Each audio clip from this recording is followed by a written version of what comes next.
Hey guys, tonight we're heading to a quiet suburb in New Jersey where the trees arch a little too close over the roads and where the windows of houses sometimes seem to watch you back.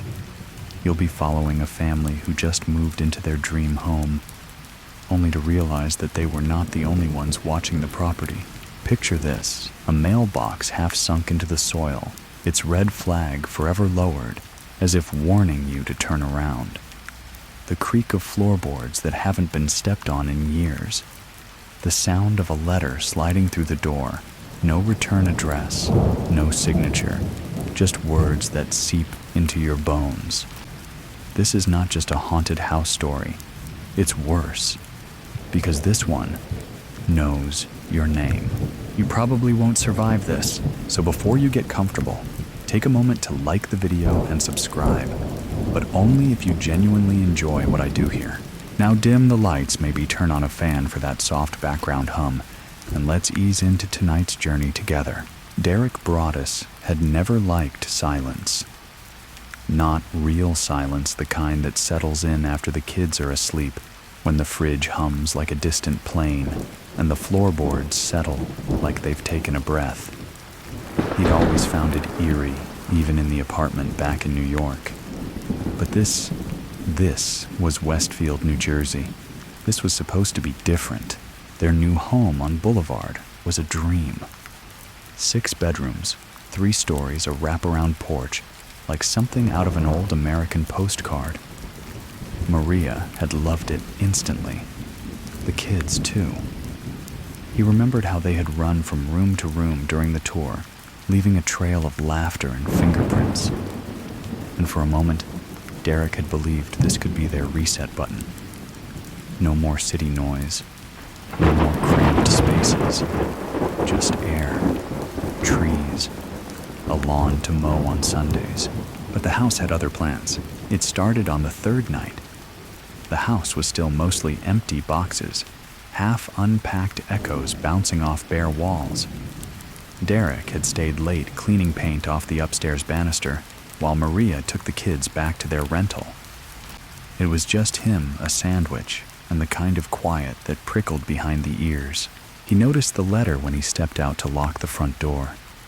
It sat inside the mailbox, heavy in his palm, the envelope thick and smooth like it had been pressed by a machine. No stamp, no return address. Just one word written in thick, blocky handwriting across the front. The new owner. Derek frowned.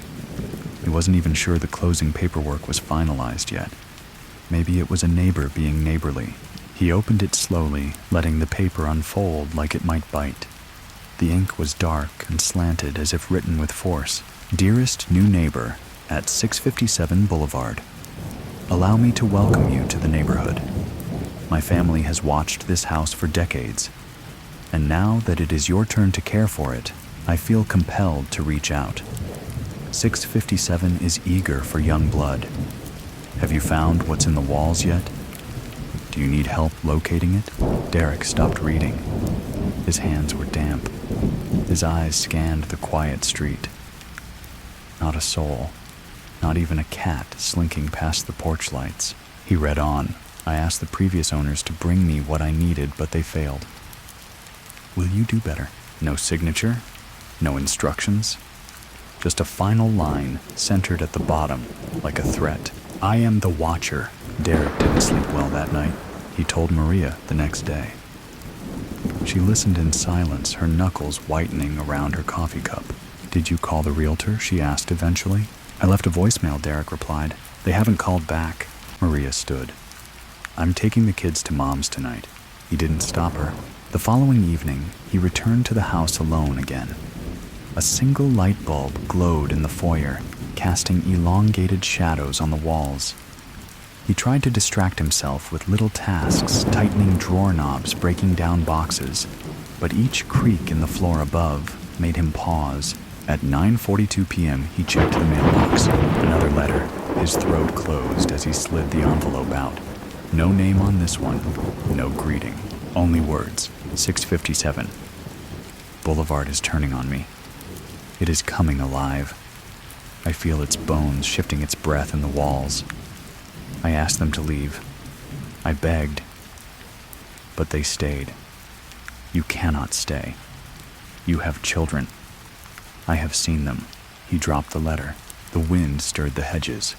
A car passed somewhere in the distance. The silence returned louder now. He picked up the letter again. Do you know what the house wants? Do you hear it at night? It doesn't like change. It remembers. And it watches. No signature, no instructions, no sign of who could have written it. But Derek could feel something like static crawling over his skin. The Watcher wasn't just a name, it was a presence, and it had never left the house. Derek spent the next morning pacing his temporary office phone in hand, the second letter folded inside a Ziploc bag on his desk. He wasn't sure why he'd preserved it like evidence. Maybe it was guilt for not going straight to the police. Maybe it was fear that if he crumpled, it tore it up or threw it away. The Watcher would know. He called the realtor again. This time she picked up. "Hi, Derek." Her voice chirped, cheery and professional. All moved in. "No, not yet," he replied flatly. "I got a letter." There was a pause. "I'm sorry." He explained both letters, the one addressed to the new owner and the second darker one. He even read some of the lines aloud. When he finished, there was a longer pause. "That's disturbing," she said slowly. "But I've never heard of anything like this before. The previous owners didn't mention." He cut her off. "You're telling me no one ever reported being watched?" "Not in this house." "No," she replied more defensively now. And honestly, if someone was stalking the property, they would have had to disclose that. Legally, Derek didn't believe her. Later that day, he went back to the house, but not to work. He moved carefully, circling the yard, staring up at each window like they might blink back. The neighborhood was quiet. Too quiet. He noticed a pair of binoculars resting on the second-story windowsill of the house across the street. Were they always there? He squinted, tried to make out movement behind the curtains, but there was nothing. Just lace gently fluttering like someone had recently pulled away. He walked back to his car. From the driver's seat, the house no longer looked inviting. Its shutters were too clean, its walls too straight. There was something unnatural about how it sat on the earth like a fake smile stretched across a pale face. Inside his chest, something whispered, "You shouldn't have come back." That night, Derek couldn't stop rereading the last line of the second letter. It remembers, and it watches. How does a house remember? He lay awake in their temporary rental. Maria asleep beside him, her breathing steady and unaware. He stared at the ceiling, counting the seconds between the creaks and pops of old pipes. The house they were staying in was older too, but it didn't feel the same. It didn't feel aware. Was he imagining things? He remembered what the letter asked. "Have you found what's in the walls yet?" It was just a phrase, just creepy writing. But his imagination, once mild, had begun to work against him. He started picturing things behind the drywall, cavity spaces between floors, dark and tight, old toys, scratches, things buried for decades, or watching, waiting. The next day, he bought a stud finder and a hammer. He returned to 657 Boulevard and went room by room tapping the walls. When the device beeped inconsistently near the living room vent, he pressed his ear close. Silence, then a whisper, or maybe not a whisper, a vibration, something moving too low to be mechanical, almost breathing. He stepped back and stared at the wall for a long time. Then he laughed too loud, too forced. He wasn't going to knock holes into the drywall of $1 million house based on some threatening poetry. Not yet. That evening the third letter arrived. This time, the envelope was left on the welcome mat, not the mailbox. "You are slow. The house is not patient. I know your children's names. I saw the little one through the window." She sang to herself. It liked that. Derek's hands clenched. "Have you chosen which room will be theirs?" The third-floor bedroom gets the most sun, but also the most darkness when the night presses in. It remembers every dream, every scream. He read the letter again, then again. The lines didn't rhyme. They didn't follow structure. It wasn't a prank. It was familiar, intimate, as if the house itself had written it. He stared up at the third-floor window. Just a room, a perfectly normal room. But in the gathering dusk, its glass reflected nothing. Not the trees, not the street, not even the porch light. Just blackness. When Maria read the letter, her hands trembled. This time she didn't speak. She just stared out the window of the rental, clutching their youngest daughter close. "We can't move in," she said finally. Derek nodded. He had already made up his mind. They called the police. The officer who arrived was polite but skeptical. He scanned the letters, took notes, and gave a practiced sigh. "Could be a neighbor with a grudge," he said. "A prank, maybe. Kids with too much time on their hands." "These aren't kids," Derek said, voice firm. "Read it again. Whoever this is, they know things." The officer shrugged. "We'll open a file.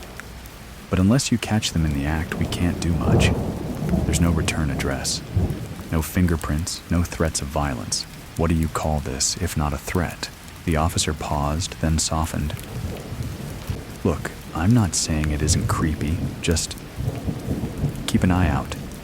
Install cameras, motion lights. Don't answer the door unless you know who it is." Derek almost laughed. Was he supposed to sleep at all? That night, the hallway in the rental house seemed longer, the shadows deeper. Maria locked the bedroom door, a habit she hadn't practiced in years. She kept the baby monitor turned on, even though all 3 kids were in the same room with her. Derek lay awake again. He couldn't shake the feeling that the letters weren't just about the house. They were about him.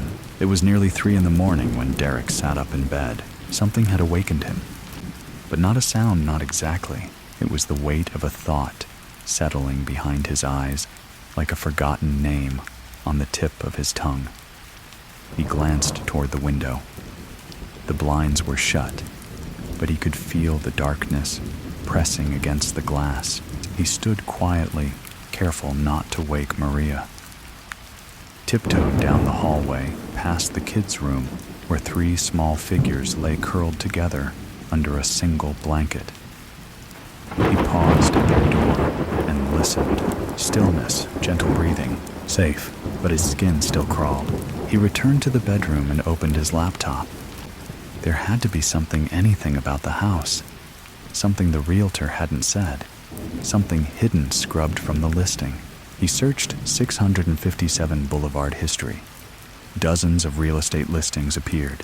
No mention of crimes, no deaths, just square footage number of Bath's property tax estimates. But then he found a forum post on a local message board dated 4 years prior. Did anyone else hear that the Woods family moved out suddenly? Like in the middle of the night, Weird Wright loved that house. Shame. The Woods family, the previous owners. He kept scrolling. Someone else had replied. There were rumors about someone stalking them. Creepy letters. I thought it was just gossip. Derek's heart thudded. He copied the forum name and sent a private message to the poster.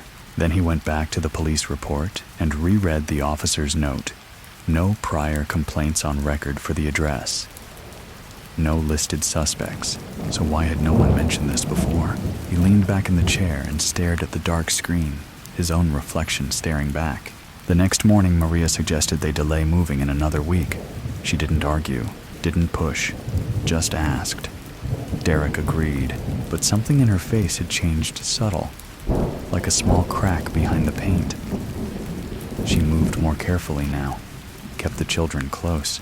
That afternoon, she drove to a play date with the kids while Derek returned to 657 alone. He brought a small toolkit and a flashlight. The basement was colder than he remembered.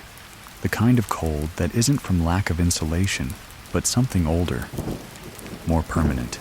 Cobwebs hung from the pipes like brittle lace. The air smelled of damp concrete and dust-covered secrets.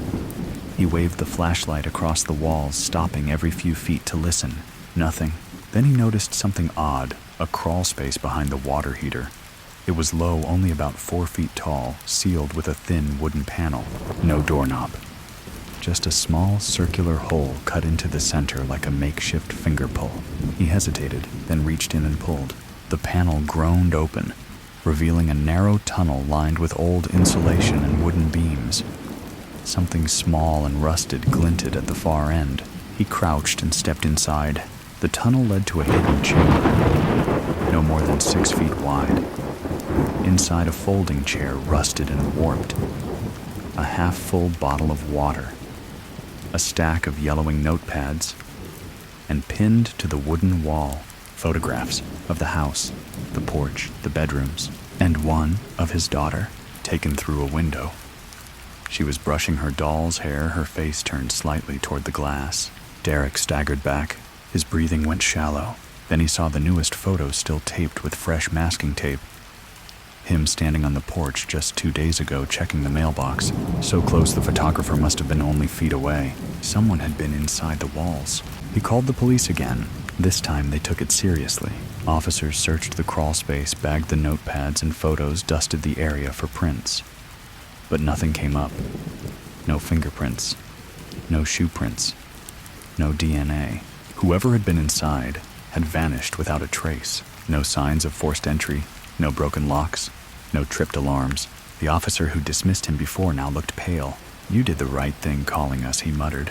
But Derek could tell he didn't have answers, only fear. That night, Maria held his hand tighter than usual as they lay in the dark, not speaking. Her breath came slow. But Derek didn't sleep. He couldn't, because now he understood something terrifying. The Watcher wasn't just writing letters. The Watcher had been inside, watching from within, and they never even heard the door open. 2 days later, another envelope arrived. No postage, no name. Just a single sentence written in larger letters than before, each one jagged and trembling. "You found the room, but the house has others." The letter stayed on the kitchen table unopened for hours. Maria couldn't look at it. Derek did eventually. He read the single line again and again as though repetition would dilute its meaning. "You found the room, but the house has others." There was no date, no signature. But it felt immediate, as though the words were still fresh when he touched them. The ink barely dry, like it had been slipped in while they weren't looking. They were no longer living in 657 yet. The Watcher was still near, still moving between walls and windows, still writing, still watching. That afternoon, Derek returned to the house with a contractor. He didn't tell Maria. The man was tall, soft-spoken, with a gray beard and a pencil tucked behind his ear. He carried a stud finder and an old leather toolkit with the confidence of someone who didn't ask questions unless paid to. "Want me to check for voids in the walls?" the contractor asked, kneeling beside the crawlspace entrance. "Yeah," Derek said, "especially upstairs. The bedrooms." The man paused. "What exactly are we looking for?" "Just check for anything that shouldn't be there," Derek muttered. The contractor didn't press. He started with the living room walls, tapping and scanning, then worked his way to the second floor. Derek followed silently, hands clenched, heart thudding every time the stud finder beeped. They found nothing unusual until they reached the third floor.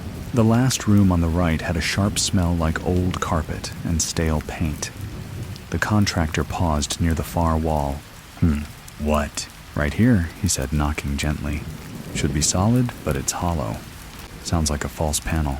He produced a small chisel from his bag and pressed it into the corner, wiggling carefully. Dust fluttered out like dry breath. Then the panel popped free with a soft snap. Behind it was an old compartment, about the size of a suitcase. Inside they found a bundle of cloth wrapped tightly in twine. The contractor stepped back. "You want to open that?" Derek nodded. He didn't know what he expected, bones maybe, or something worse. But it was clothing, children's clothing, dresses, 2 of them, faded pink and green, small enough to belong to girls no older than 5. They smelled of mildew and time. Folded beneath them was a small notebook. Derek pulled it out with shaking hands. The pages were covered in symbols, spidery and uneven. Not a language he recognized. Some looked like letters, others more like shapes. Repeated phrases, circles with crosses, arrows, blackened suns, and then a child's name written dozens of times on a page. Annabelle.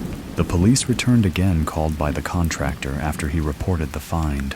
One of the officers, younger than the others, asked gently, "Did you know anyone named Annabelle?" Derek shook his head. They took the clothing and the notebook. Promised they'd look into missing children's records.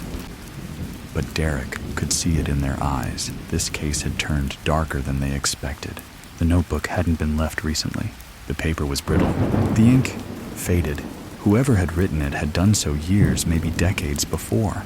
But that meant the compartment had been there a long time. Long before Derek and Maria.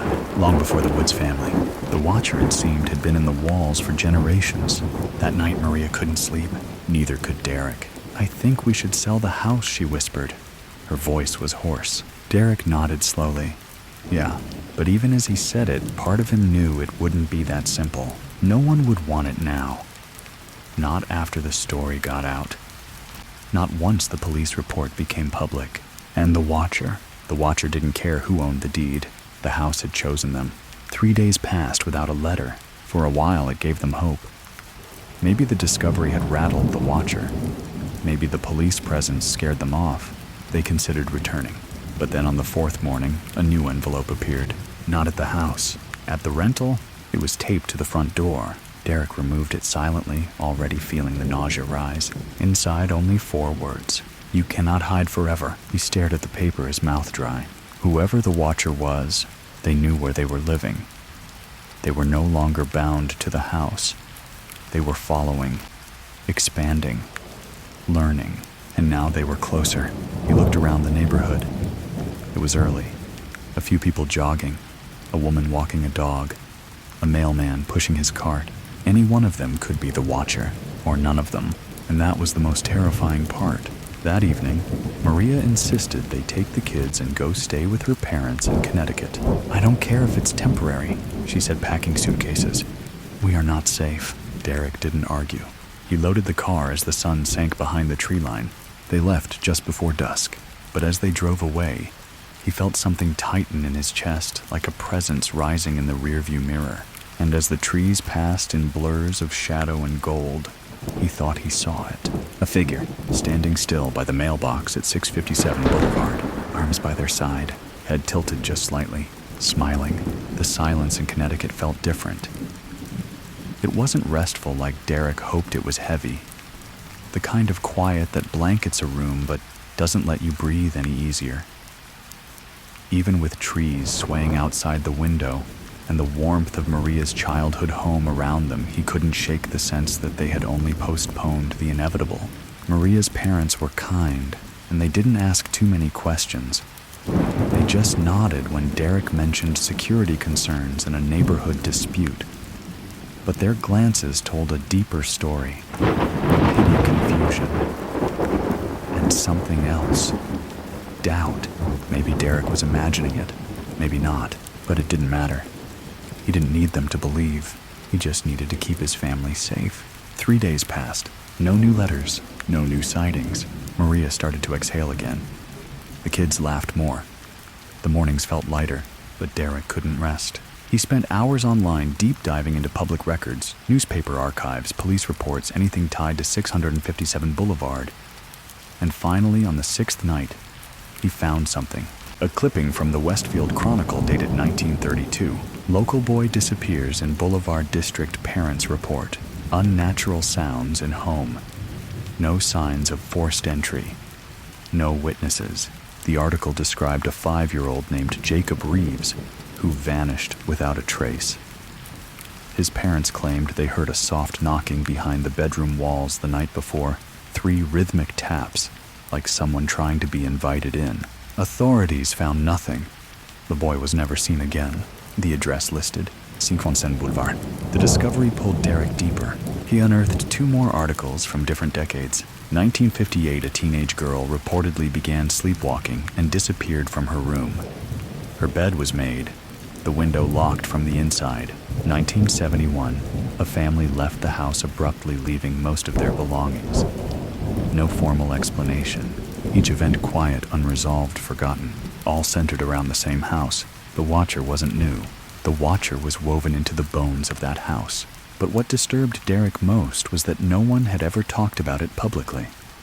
each event buried beneath suburban politeness tucked between lawn care routines and PTA meetings. The house had history, and that history was hungry. Derek printed out everything he found.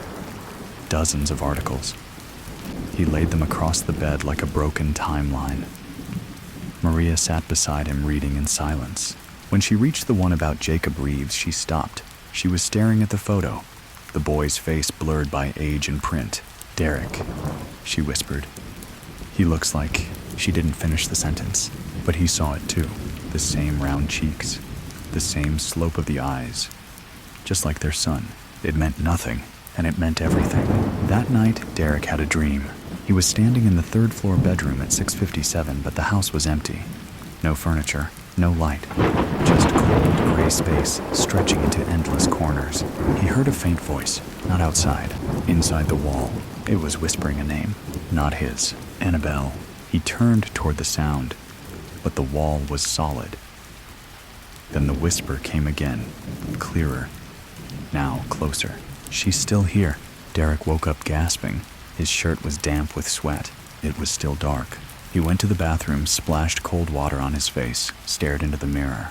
He didn't believe in ghosts, but the house wasn't just haunted. It lived. The next day an envelope arrived.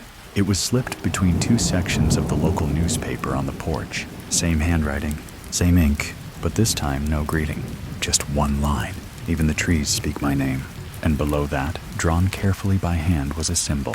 A circle, split into quarters, like the sun broken open. Derek's hands trembled. He recognized it. It matched the symbol from the notebook found in the wall. Maria didn't want to read it. She didn't need to. Her answer came in a hushed voice that barely broke the room's stillness. "We can't run anymore." Derek looked up. "What do you mean?"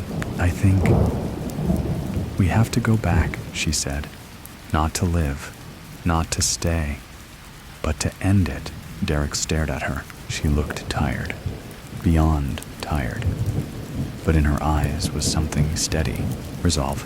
They made the decision that night. One last visit to 657 Boulevard. To walk the rooms again, to face whatever had watched them, and maybe, just maybe, to find what it was waiting for. The house looked smaller now. Or maybe it was just the way the sky pressed down on it. The clouds hung low over 657 Boulevard, casting a dull gray film across the windows, like the eyes of something ancient and blind, yet somehow always watching. Derek sat in the car for several long minutes, engine off his knuckles white against the steering wheel. Maria hadn't said much during the drive. She kept her eyes on the road, hands folded in her lap as if speaking might wake something that was listening. They had arranged for the kids to stay another week with Maria's parents. This trip wasn't for them. It was for closure, for answers, or at least the illusion of control. Derek wasn't sure what he was looking for anymore, only that it had to end. He opened the car door slowly. The driveway was cracked near the edges, a thin vein of weeds pushing up, like something growing from underneath. As they stepped onto the front porch, Maria paused and glanced at the mailbox. Empty. No letter today. But that only made it worse. Inside the house smelled still, like dust and wood and memory. The air was dry and motionless, as if the walls had held their breath, waiting for them to return. Derek closed the door gently behind them. The click of the latch echoed far louder than it should have. They moved slowly through the downstairs. The kitchen hadn't changed. A half-full bottle of dish soap still sat by the sink. A forgotten towel hung limply from the oven handle. Derek trailed his fingers along the counter, half expecting to find another note tucked under a teacup or taped to a cupboard. But there was nothing. The living room was the same. Empty shelves, bare floorboards, a small ring of shadow where the coffee table had once stood like a ghost imprint. Maria stood in the middle of the room, her arms folded, not speaking. Derek could hear her breathing shallow and measured.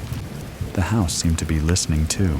They climbed the stairs together, one step at a time. The second floor creaked beneath their weight. The wallpaper at the end of the hallway had begun to peel just a little, like the skin of a fruit splitting. Derek reached out and smoothed it without thinking. His hand came away coated in dust. In the third-floor bedroom, the air was cooler. The light from the small window filtered in, weakly filtered through clouds and old glass. The room was bare, but it hummed with presence. This was the room where he'd first felt it. The sensation that something was behind the walls. The emptiness that didn't feel empty at all. Derek knelt near the false panel they had opened weeks ago. The police had taken the contents, but the space behind it remained. A void in the wall, silent and still. He reached in again. Nothing. Just splinters and cold air. Maria sat on the edge of the windowsill. There were others, she said, her voice low, nearly a whisper. Other families. We know that now. All these years, and no one talked. Why do you think that is? Derek shook his head. Fear, she nodded. Or shame. People don't like admitting when they've been watched. Violated. Maybe they convinced themselves it wasn't real. Maybe they were right, Derek said. Maybe we're the ones losing it. But even as he said it, he didn't believe it. He hadn't for a long time. Maria looked at him, her eyes distant. What if it's not the person we're afraid of? She asked. What if it's the house itself? Derek turned toward her. You think the house is alive? I think, she said slowly, that whatever was here before us never left. Maybe it never needed to enter. Maybe it was always inside, in the walls, in the wood, and the letters. She trailed off, looking toward the ceiling. There, how it speaks, Derek finished. He stood, walked to the closet, pulled the door open. The small space was empty, but he noticed something odd scratches, faint, almost invisible, etched into the wooden frame near the bottom. He knelt, running his fingers across them.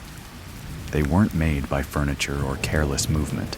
They were deliberate, repetitive, like someone trapped, clawing. Maria stepped beside him. There's more, she said softly. She pointed to the inside of the closet door. At first, Derek saw nothing. Then the light shifted and the marks appeared. Names, carved in overlapping lines, faint and shallow but unmistakable. Annabelle, Jacob, Lily, a dozen others. He stood up slowly, heart pounding. The walls were full of names, and no one had ever seen them. They left the third floor and moved toward the basement. The stairs groaned beneath them. The air grew heavier. The kind of heavy that settles behind the eyes, that hums in the spine. Derek flicked on the basement light, and it buzzed once before casting a sickly yellow glow. They descended together. The crawlspace remained sealed. Police tape still looped loosely around the edge. Derek stepped over it, shone his flashlight in. No movement, no sound, but the chair was gone. The rusted metal folding chair from before missing. He froze. Derek, Maria said. Look. She pointed to the wall behind the water heater. There were new symbols scratched into the plaster. The circle with quarters again and again. And something else. A line of writing, small and sharp. You came back. Good.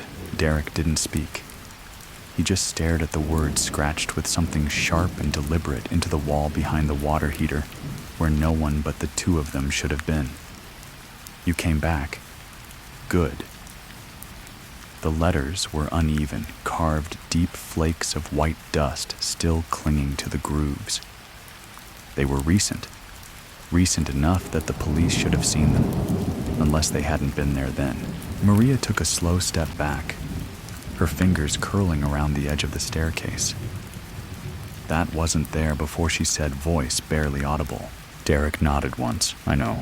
The flashlight trembled slightly in his hand as he aimed it along the edges of the crawl space. It was deeper than he remembered, just a little, like the back wall had receded. Or maybe the darkness was playing tricks. The kind of tricks it played best in places like this, where things could hide in the angles and never need to breathe. He ducked under the beams, stepping inside. Maria hesitated at the threshold. "You shouldn't go in alone," she said. "I won't," he replied, though his voice sounded far away, like it came from someone else entirely. The crawl space smelled of dry rot and insulation, that particular dead air that hadn't moved in decades. But there was another scent now, too.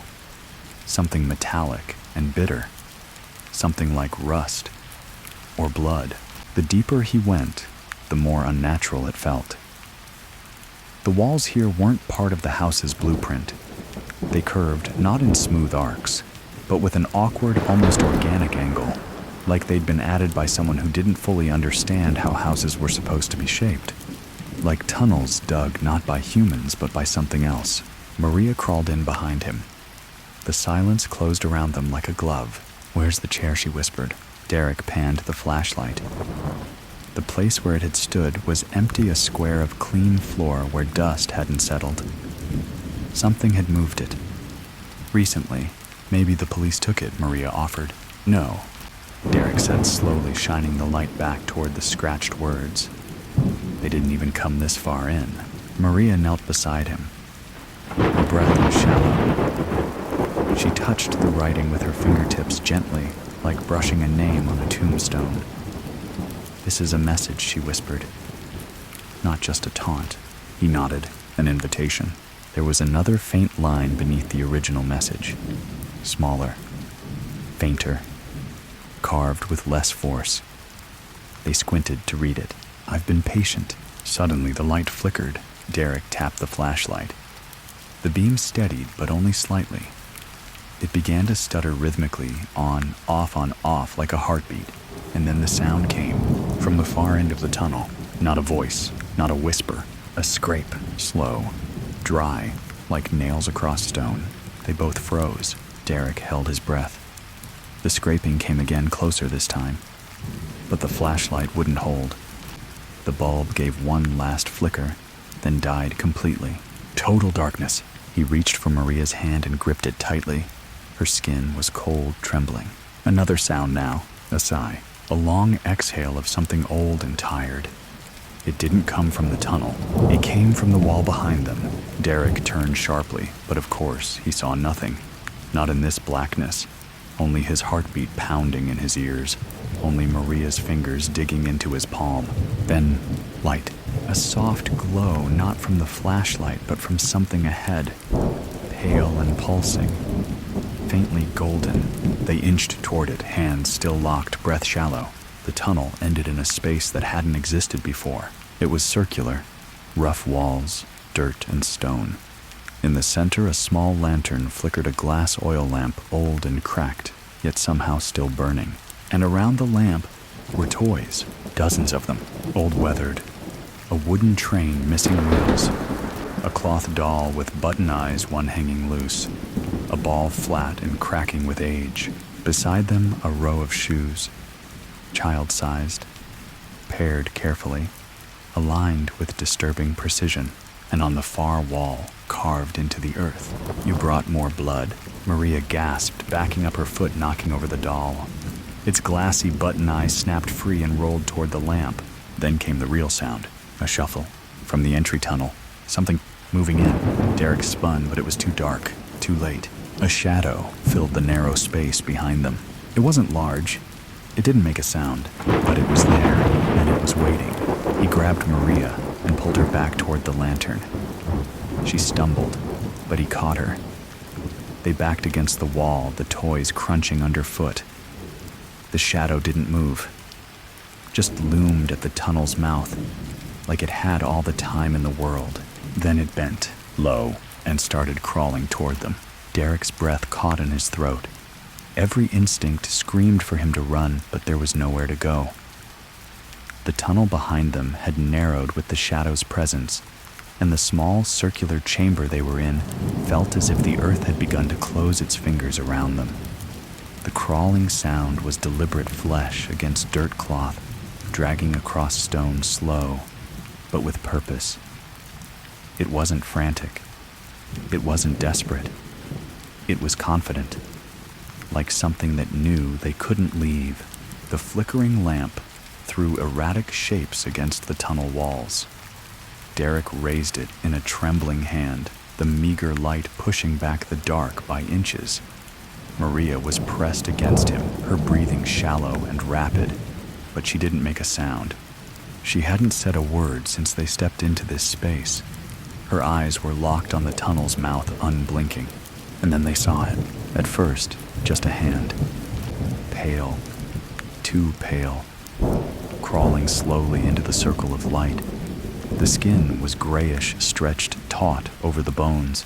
Fingers, long and dirty nails cracked and dark. It paused just at the edge of the lantern's reach, almost testing the warmth. Then another hand joined it, dragging forward a shape that defied symmetry. The face emerged next, low to the ground. Human, but off. The features weren't distorted in a monstrous way, but in a human way that had long since forgotten what expressions were supposed to look like. The eyes were too wide, too still. The mouth was open slightly, as if stuck in mid-thought. The hair hung in long, matted clumps like it hadn't been washed or cut in years. And it stared at them, without blinking, without moving further. Just observing like it had waited in that tunnel for so long, it no longer knew what it meant to do anything else. Derek didn't move. His body refused to obey. His heart pounded against his ribs, and he was aware of every bead of sweat sliding down his temple. He was afraid to speak, afraid it might respond, or worse, understand, and very slowly it smiled. Not a grin, not a sneer, a gentle, empty smile, the kind a child gives to a stranger they think they recognize but don't. And in that smile, Derek saw everything. Years, decades, silence, observation. The weight of knowing and waiting and watching compressed into a single moment of fragile, horrifying acknowledgement. The figure tilted its head just slightly as if curious. Then, in a voice no louder than a breath, it spoke. You heard them too. The voice was dry, brittle, genderless, timeless. It sounded like the rustling of old papers in an attic or the faint scrape of nails behind plaster. Derek didn't answer. He couldn't. His tongue was stuck to the roof of his mouth. His fingers clenched the lamp so tightly he felt the glass creak beneath his grip. You followed it, said again a little more firmly. Good. You're listening now. Maria finally moved. She stepped in front of Derek slowly and raised her hand. What are you? She asked softly. The smile remained. I am the one who stayed. When the others forgot. When they painted over the names. When they stopped hearing the sounds at night. I remembered. And so I remained. The figure shifted slightly closer, not threatening, just realigning. They didn't believe, not truly, not until it was too late. But you believe. Derek forced his voice to work. You're the watcher. It blinked, then gave a tiny shake of its head. The house watches. The house remembers. I am only the voice. A chill rolled down Derek's spine. You lived here. I still do, it replied. So do they. Who? The figure gestured behind them with a flick of its chin. The ones in the walls. The ones in the dark. You've heard them. You felt them. They spoke to you. They let you in. Maria's voice cracked. Why us? Because you heard the house breathe, it said, smiling again. You read the letters. You opened the room. The air grew colder. The flame in the lamp wavered. You stayed long enough for it to know you, it added. And now it remembers you too. The figure crawled back slightly, the smile never fading. You came to end it. But endings require sacrifice. The house does not let go. It must be fed. Names must return to its walls. Derek's heart thudded. We're not giving it anything. The figure gave no reaction. You already did. The words hung heavy. Then, without warning, the lantern sputtered.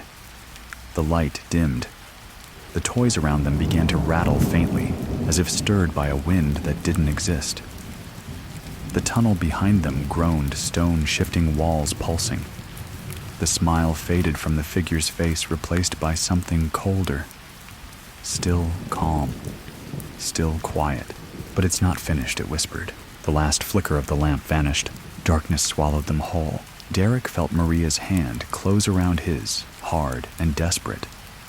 They turned together and began to move blindly, groping for the tunnel wall for any direction that felt like escape. Behind them, the rustling sounds resumed, soft and rapid, like many feet crawling over earth. A hiss brushed Derek's ear, not a word, not a breath, just a sensation. And then, a voice from deep behind them, low and wet and wrong. "Bring them back." Derek screamed. Derek's scream didn't echo. The sound just vanished into the oppressive dark, absorbed by the dirt-packed walls and the watching silence. He stumbled forward, one arm flailing to keep Maria close. The other stretched out, brushing stone and wood, and the occasional brush of something softer roots maybe, or worse fingers. The tunnel was shrinking. He could feel it, the ceiling pressing lower, the walls, narrowing like lungs exhaling around them. But they didn't stop. They couldn't. The darkness wasn't just behind them anymore, it was inside. Crawling along the skin, whispering behind their eyes, tasting their panic like steam on glass. He could still hear it. That crawling. That dry scrape of movement, impossibly fast and yet never frantic. Purposeful. Patient. They rounded a turn that shouldn't have existed. He didn't remember the tunnel curving when they first came in, but now the path bent sharply, leading downward, then flattening again into what felt like solid stone. His hands hit a wall. Dead end, cold, damp, smooth, not dirt, not wood, marble. It didn't belong here. There's no way forward. Derek gasped. It changed.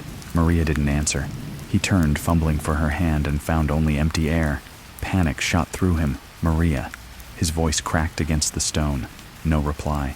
He turned back and hammered his fists against the wall. His breathing grew ragged. Somewhere far behind, the crawling had stopped. That silence, unnatural and waiting, settled like dust across his shoulders. Then just as suddenly, something warm brushed against his back. A hand. He spun. Maria. But something was off. Her eyes didn't reflect any light, because there was none. But still, he knew they weren't focused on him. She stood with her face tilted upward, as if listening to a sound he couldn't hear. "Maria," he said again, this time quieter.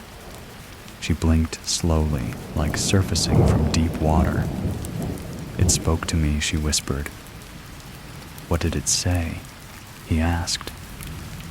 Her lips trembled. It asked where we buried the letter. Derek froze. He had forgotten. Weeks ago, after the last envelope appeared on the doorstep in Connecticut, Maria had burned it.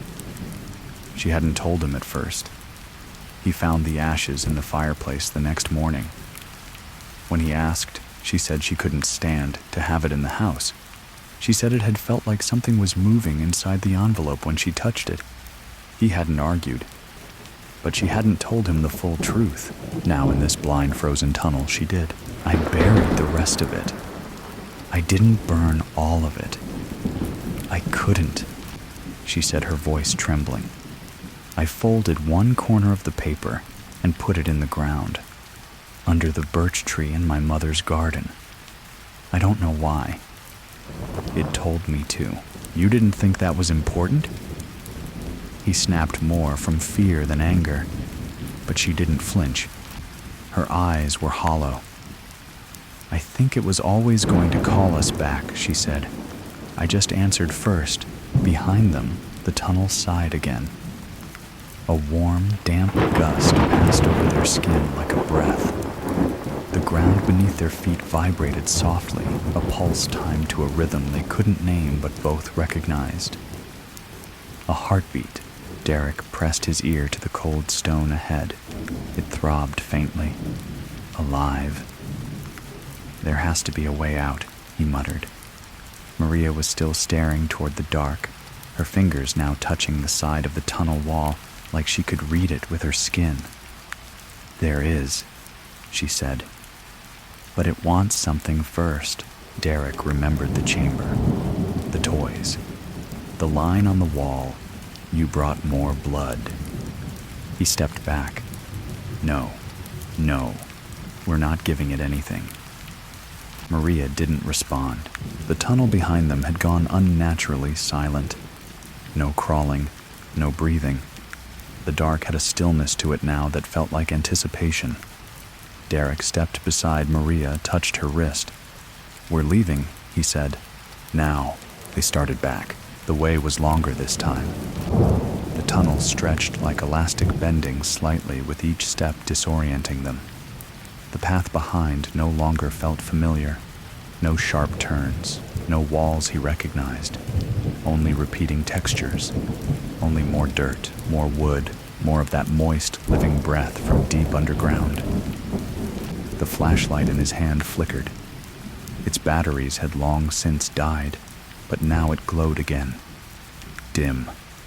Not enough to see far, but enough to cast long, rippling shadows against the tunnel walls. Shadows that didn't belong to them. He turned quickly, scanning the dark.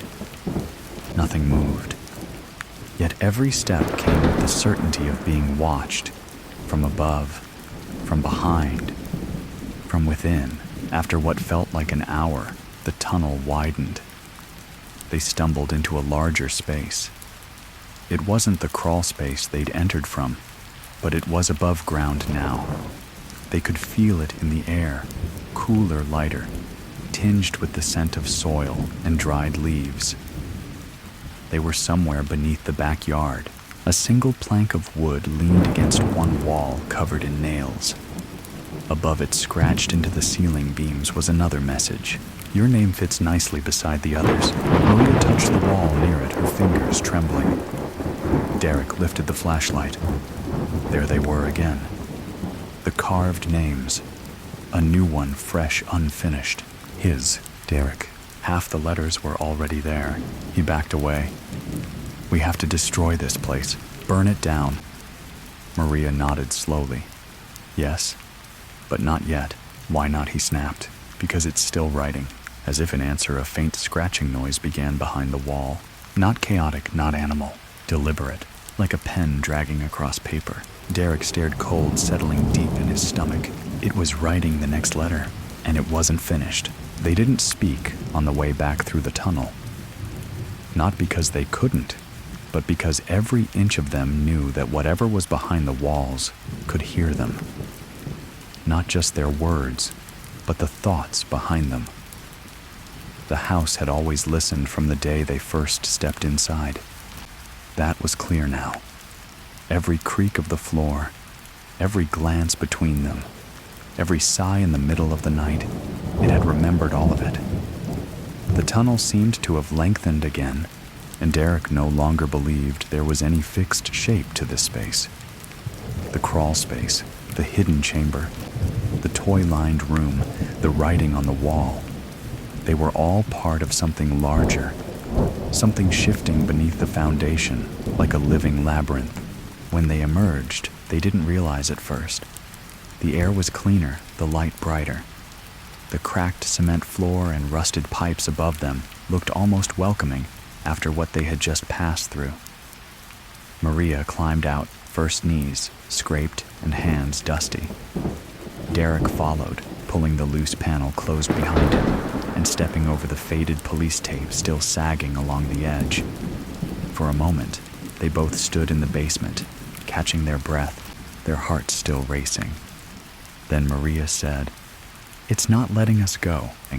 Derek didn't argue.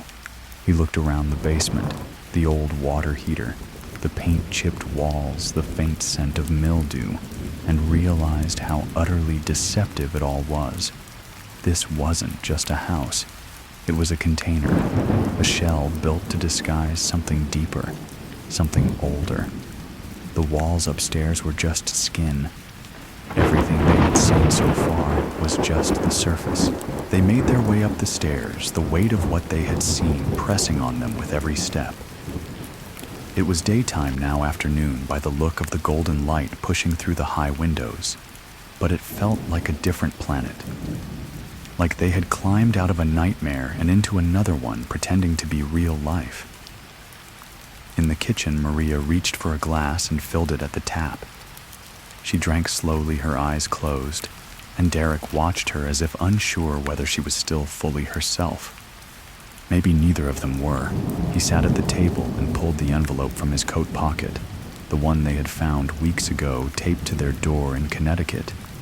He hadn't opened it since, but he'd kept it even after Maria confessed she had buried part of it in her mother's yard. He wasn't sure why. Maybe he'd known deep down they would come back to this, that nothing really ended until the house said so. Carefully, he unfolded the letter. Inside was only a single line, one he'd read a dozen times. Even the trees speak my name. At first, it had made no sense. Now it did. The birch tree, he said softly. Your mother's garden. That's where it started again. Maria sat down across from him, her eyes red but dry. I didn't understand it. Then she whispered. It didn't feel like a choice. More like a compulsion. I couldn't sleep until I did it. My hands just moved. I thought it was a moment of madness, but it was part of it. I gave it an offering, and it followed, Derek added. Because we let it. Because you gave it a piece of the letter. No, Maria said, staring at him. Because we opened the door. He remembered the false panel, the room with the chair. The first time he'd touched the inside of the house's hidden self. That was the real entry point, not the purchase agreement, not the day they moved in. The moment they chose to see. That was the invitation. They sat in silence for a long time. Outside, a bird chirped, once, then fell silent.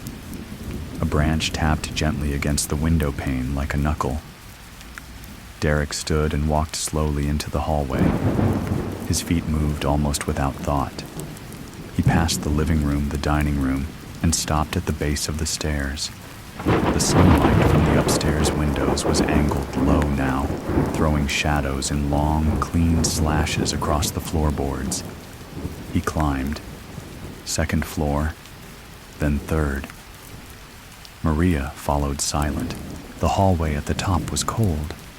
Visibly so, the air fogged slightly with each breath.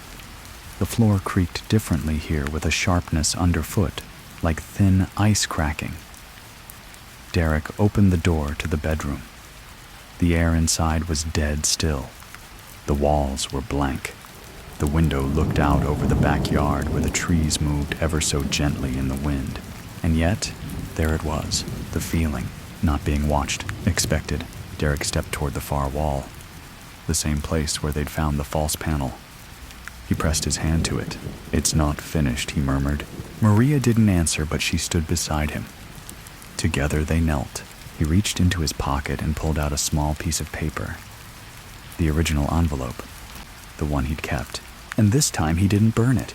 He didn't bury it. He slid it into the wall. There was no sound, no tremor, nothing theatrical, just a shift in the air, something like approval. The paper disappeared into the gap, and for a moment, they both felt a pressure lift, subtle but undeniable. As though the house had nodded once, slowly. Maria stood and whispered, "We gave it what it wanted." Derek wasn't so sure. He stared into the dark slit behind the panel. There was no light anymore, no crawling thing. But the space was still there, patient, waiting. Because what the house wanted, it didn't take all at once. It took over time, and somewhere deep in the walls, something began to write again. Not a letter this time, a name. The following days passed in strange, muted stillness. Derek and Maria returned to Connecticut with their children, the house behind them, like a phantom limb they couldn't stop feeling. They said nothing of what they had seen. Not to Maria's parents, not to the police, not to the real estate agent who had left 3 unanswered voicemails asking if they planned to relist. The silence wasn't avoidance, it was preservation.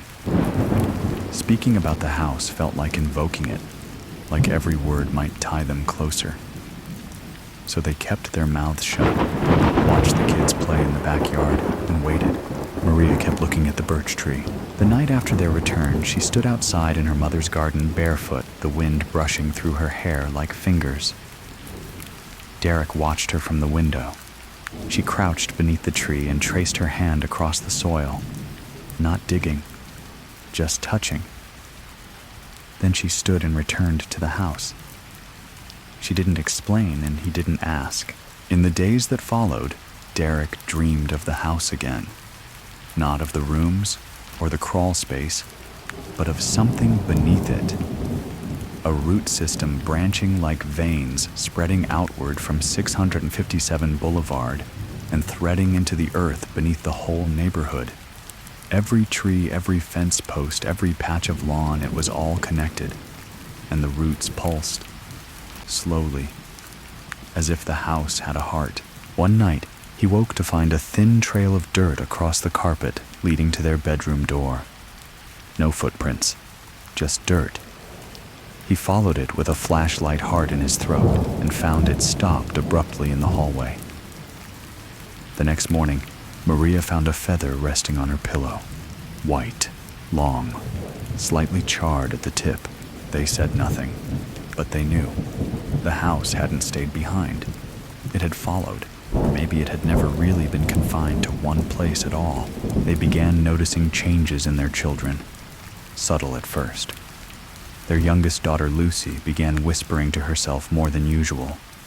Not in a child's rambling way, but with quiet, focused pauses, like she was listening for someone to reply. Their son, Jamie, started waking up at exactly 3:13 a.m. every night, always 3:13. He never cried, just sat up in bed and stared toward the window, unmoving. Their oldest, Beth, began drawing pictures of houses, over and over again. All of them had too many windows. Windows in impossible places, inside walls, under floors in the sky. And every house she drew had something watching from the attic. A circle with no eyes, just lines radiating from it like an open sun. When Maria asked her about it, Beth simply said, "It asked me to remember." Maria burned the drawings that night in the kitchen sink, one by one. Derek didn't stop her. The next morning, a single sheet of paper was waiting on the kitchen counter. Beth hadn't woken yet. The kids hadn't come downstairs. The paper was blank, except for one sentence. "Your home is wherever I am remembered." Derek folded it carefully, placed it in an envelope, and tucked it into the freezer. He wasn't sure why, but the cold seemed to mute it somehow. He never spoke of it again. Later that week, Maria received a package in the mail. There was no return address, just their names written in thick, childlike letters. Inside the box was a single item, the rusted metal chair from the crawl space, folded but unmistakable. The frame still held the same dent in the left leg, the same scratch marks along the seat. Maria dropped it as though it had burned her. Derek didn't touch it. He drove it out to a secluded ravine and threw it into the water. It sank with a sound that felt too final, like a stone dropping into a throat. The following night, Jamie said he heard something breathing under the floor. Not in the walls under the floor. Derek checked the crawl space beneath the house, found nothing but old insulation and a few damp pipes. But the next morning, all the plants in the garden were dead. Every leaf curled in, every stem black. Maria stopped sleeping. Not entirely, but not fully either. She began sitting up in bed through most of the night, her back straight, her eyes unfocused.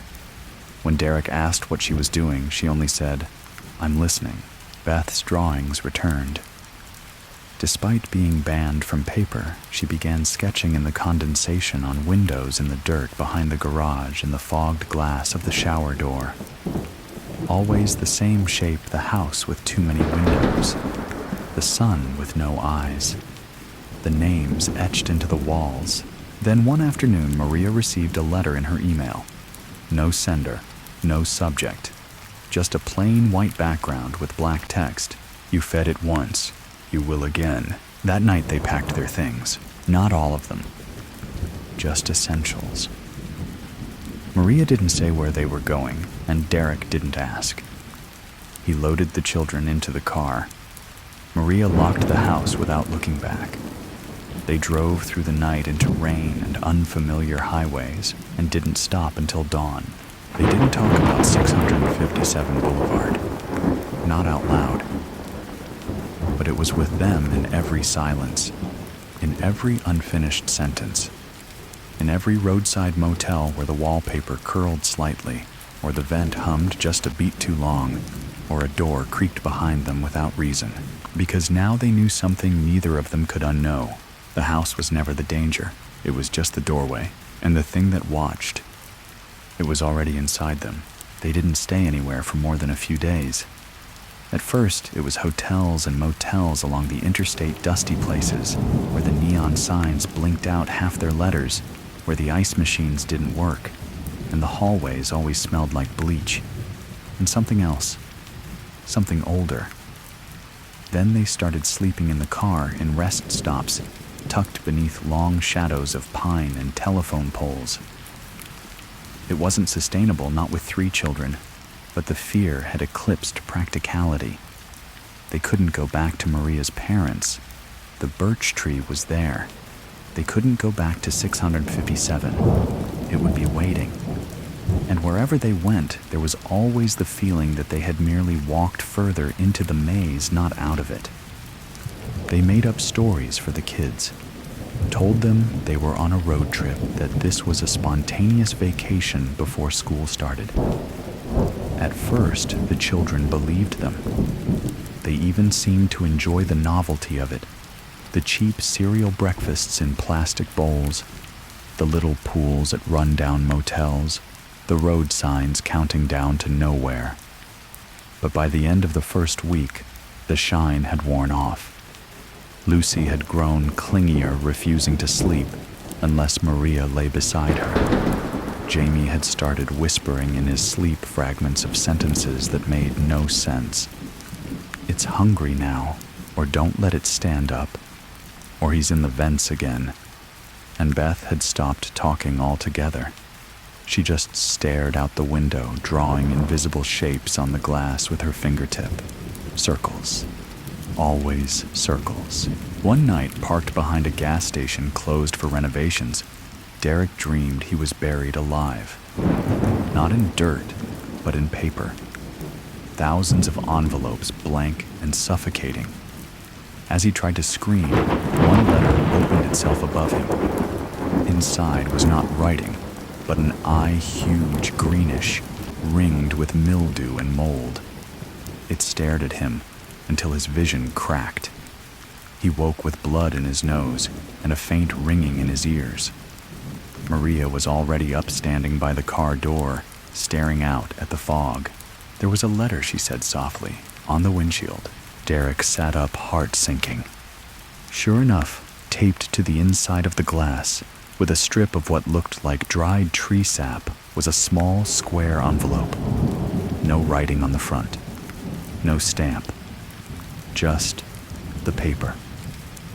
Derek removed it carefully, his fingers tingling as they made contact. He opened it. Inside a single line hand-printed in shaky ink, "The house is wherever you sleep." He didn't show it to the children. He didn't tell Maria the whole truth either. But she already knew. He could see it in the way her shoulders hunched, in the new tightness of her movements. That night, they drove without a destination.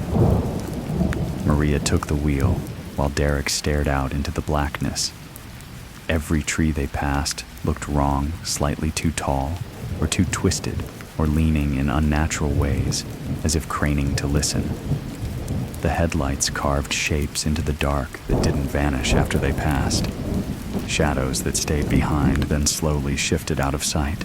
They ended up in a small town in upstate New York, a place too quiet to be real. The buildings all looked freshly painted, but not a single car moved on the road. Not a single person walked the streets. The only sounds were the occasional creak of a porch swing or the rustling of leaves that didn't seem tied to any breeze. They parked behind a small white church and slept in shifts, one parent awake while the other tried to rest. But neither truly slept. Derek took the second watch. Around 3:00 a.m., as he sat in the driver's seat with the window cracked to let in the cool night air, he heard a faint tapping sound. Not on the car, not on the ground, but above. He looked up. The roof of the church, faintly visible in the moonlight, had something perched on its edge. A figure, still, watching. Derek didn't move, didn't breathe. The figure tilted its head. The motion was slow, deliberate, not human, and then it smiled. He blinked and it was gone.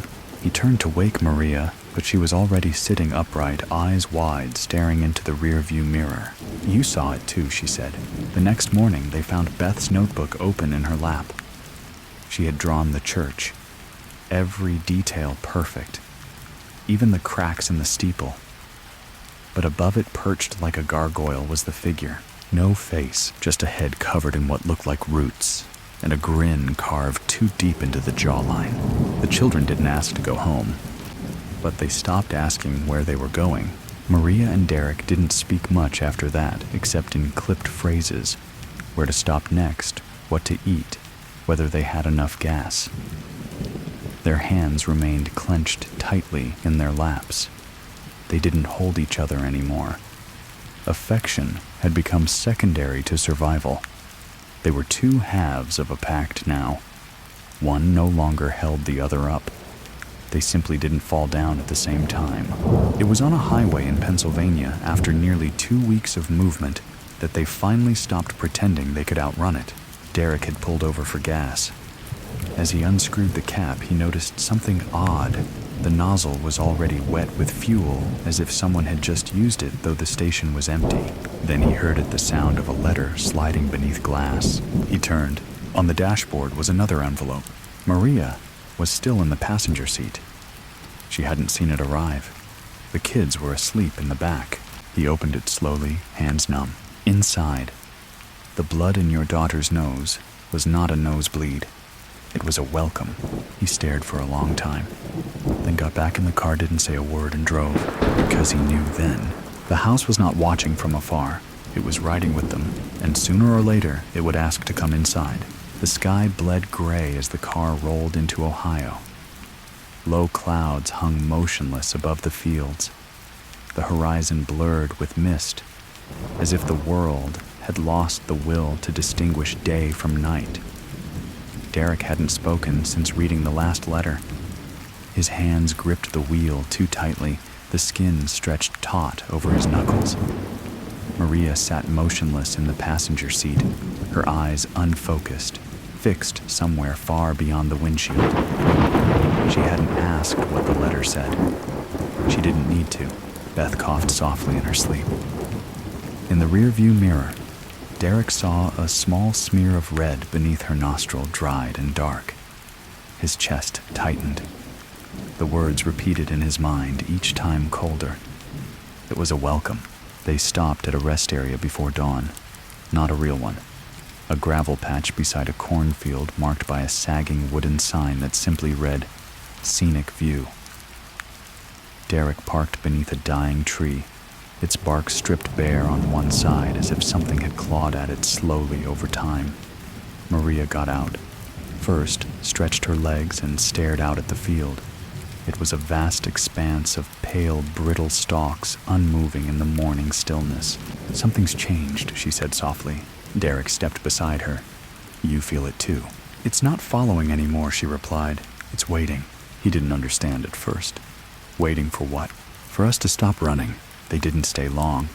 The kids were restless, the air too still. As they loaded back into the car, Lucy asked, "Are we going home now?" Neither parent answered. That evening, they arrived at an abandoned farmstead somewhere along the state border.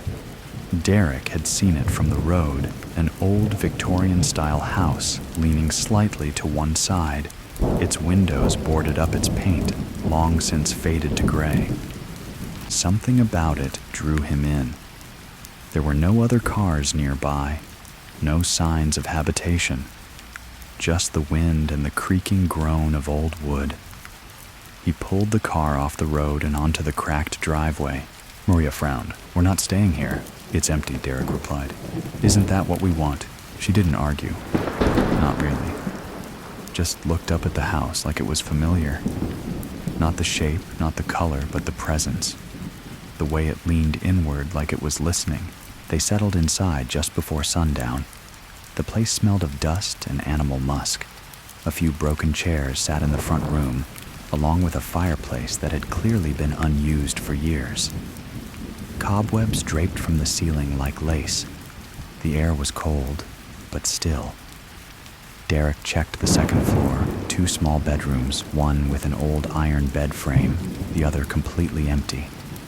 No signs of recent visitors, no footprints in the dust, but somehow it felt lived in, or recently vacated. That night, after the kids had fallen asleep in their sleeping bags, Derek found Maria in the empty room sitting against the wall, knees drawn to her chest. "I keep thinking about the house," she said, "the real one. 657. "I know," he replied. "No, I mean, I don't think it was ever just there. I think the house was the beginning, not the center. Like a doorway, not a place. And once we stepped through..." She trailed off. "We brought it with us," Derek finished. Maria nodded slowly, or we walked into it. They sat in silence for a long time. Then Maria reached into her coat pocket and pulled out a small folded sheet of paper. Derek stared. "Another one," she nodded. "I found it in Lucy's sock while she was sleeping." He took it, unfolded it carefully. This one was different. No ominous threats, no warnings, just a question. "What color is your name when it echoes?" Derek stared at the words, chilled in a way that defied explanation. The question didn't make sense, not logically, but it stirred something in him. Something old. A memory. A feeling he didn't know. But it felt like someone or something had seen through the surface of him, reached in, tugged. He looked up. Maria was already watching him. "We're not going to outrun this." "I know, but we can't go back." "No," Derek agreed. "We go back, we don't come out again." She nodded slowly. "Then what?" Derek looked around the room. The cracked plaster, the peeling wallpaper, the absence of sound. "We stopped running," he said. "We let it speak." Maria didn't look shocked, not even surprised. "What if it wants one of us?" "I think it already has us," he replied. "But maybe, if we face it, it won't need the kids." They returned to the downstairs room. The fire hadn't been lit, but the hearth was strangely warm. Jamie stirred in his sleep, mumbling something under his breath. Maria tucked a blanket tighter around him. Derek sat by the fireplace, staring into the empty grate. He could feel it now. Not behind the walls, not beneath the floor. Inside, not like possession, not something demonic, just a presence, a memory, something old and vast and curious. Watching him watch the house watch him. A loop, a spiral. The same symbols Beth had drawn over and over again. A door inside a door inside a door, and the only way out was through. The wind picked up just after midnight. It didn't howl or gust, nothing that dramatic. It sighed gently through the broken window panes upstairs, curling down the staircase like it had remembered the way. Derek lay on the floor beside Jamie, eyes open, listening. The house creaked and settled, but there was a pattern to it now. Not random movement, not the casual groans of old wood. It had a rhythm, slow, even, like breathing, as if the house itself were asleep, but dreaming. Maria hadn't slept at all. She was still sitting by the window in the front room, wrapped in an old quilt she'd pulled from a chest they'd found in the attic earlier that day. The quilt was moth-eaten and stained in places, but oddly warm, as though it still carried body heat from someone long gone. She sat perfectly still, head slightly turned toward the field, her eyes glazed, watching the rows of corn sway under the moonlight. The Occasionally, she whispered to herself. Not full sentences, just phrases, snippets of memory or pieces of thought. Derek couldn't make them out. He didn't try to. He had come to understand that certain things were no longer meant to be shared, not out of secrecy, but survival. Around 2:30, Beth stirred. She sat up quietly, glanced toward the fireplace, and walked out of the room without making a sound. Derek waited a moment, then rose and followed, careful not to wake the others. He found her in the hallway, barefoot, standing at the base of the stairs. She looked over her shoulder, her expression calm, but distant, like someone listening to a faraway voice only she could hear. She pointed upward. "There's someone in the attic," she said softly. Derek hesitated. "You saw them?" She shook her head. "He talks when we're asleep." Not out loud. Inside. Derek's throat tightened. "What does he say?" Beth looked up at the ceiling and then back to him. "He says you forgot." "Forgot what?" She looked at him for a long time before answering. "That you used to be part of the house." He didn't know what to say. The words made no sense. They shouldn't have made sense. But something in him shifted when he heard them. A sensation, like déjà vu, only deeper. Like remembering a dream you were never supposed to wake from. He took her hand. "Let's go back to bed." But Beth didn't move. "He says you already know the way." Derek stared up the staircase. At the top, the narrow hallway led to two small doors. One to a closet, one to the attic. He'd opened it earlier that day, expecting dust and forgotten furniture. But it had been empty. At least it had looked empty. Beth finally turned and walked back toward the others. Derek remained where he was for several minutes, staring into the dark above. Then he climbed the stairs. The attic door opened with a soft groan. The air inside was still, heavy. It smelled of old wood and something faintly metallic like rust or blood or both. Moonlight slipped in through a single round window, casting a pale circle across the center of the floor. Dust floated in the air like suspended breath. The space was mostly empty, except for a chair, a different chair this time. Not the one from the crawl space. This one was older, ornate, Victorian, with a red velvet cushion and carved wooden legs. It looked completely out of place in the decay around it. Too clean, too untouched. It faced the window. Derek stepped closer. There was something resting on the seat, an envelope. Of course, he picked it up slowly, the paper slightly warm against his fingers. Inside, the letter was shorter than usual. Only 6 words written in perfect block letters. "Sit. Listen. Remember what you are." He stared at the message, then folded it and placed it in his coat pocket. Then he sat. At first, there was nothing. Just the silence, thick and enveloping.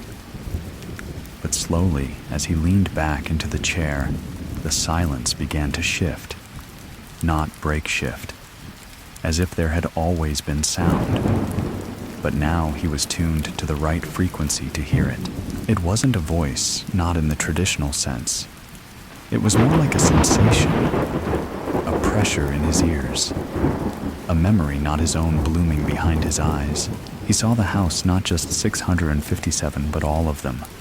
The farmstead, the motel, the church, all tied together by something beneath the surface. Not physical roots, but memory. All of them remembering the same thing. A presence, a watcher, a hunger, not malicious, not even angry, just endless, constant. Like gravity, like decay. He saw children playing in a yard that had never existed. He saw a man hammering boards over a window while something whispered through the floorboards. He saw a woman burning a letter, and from the flames rose a shadow that did not burn.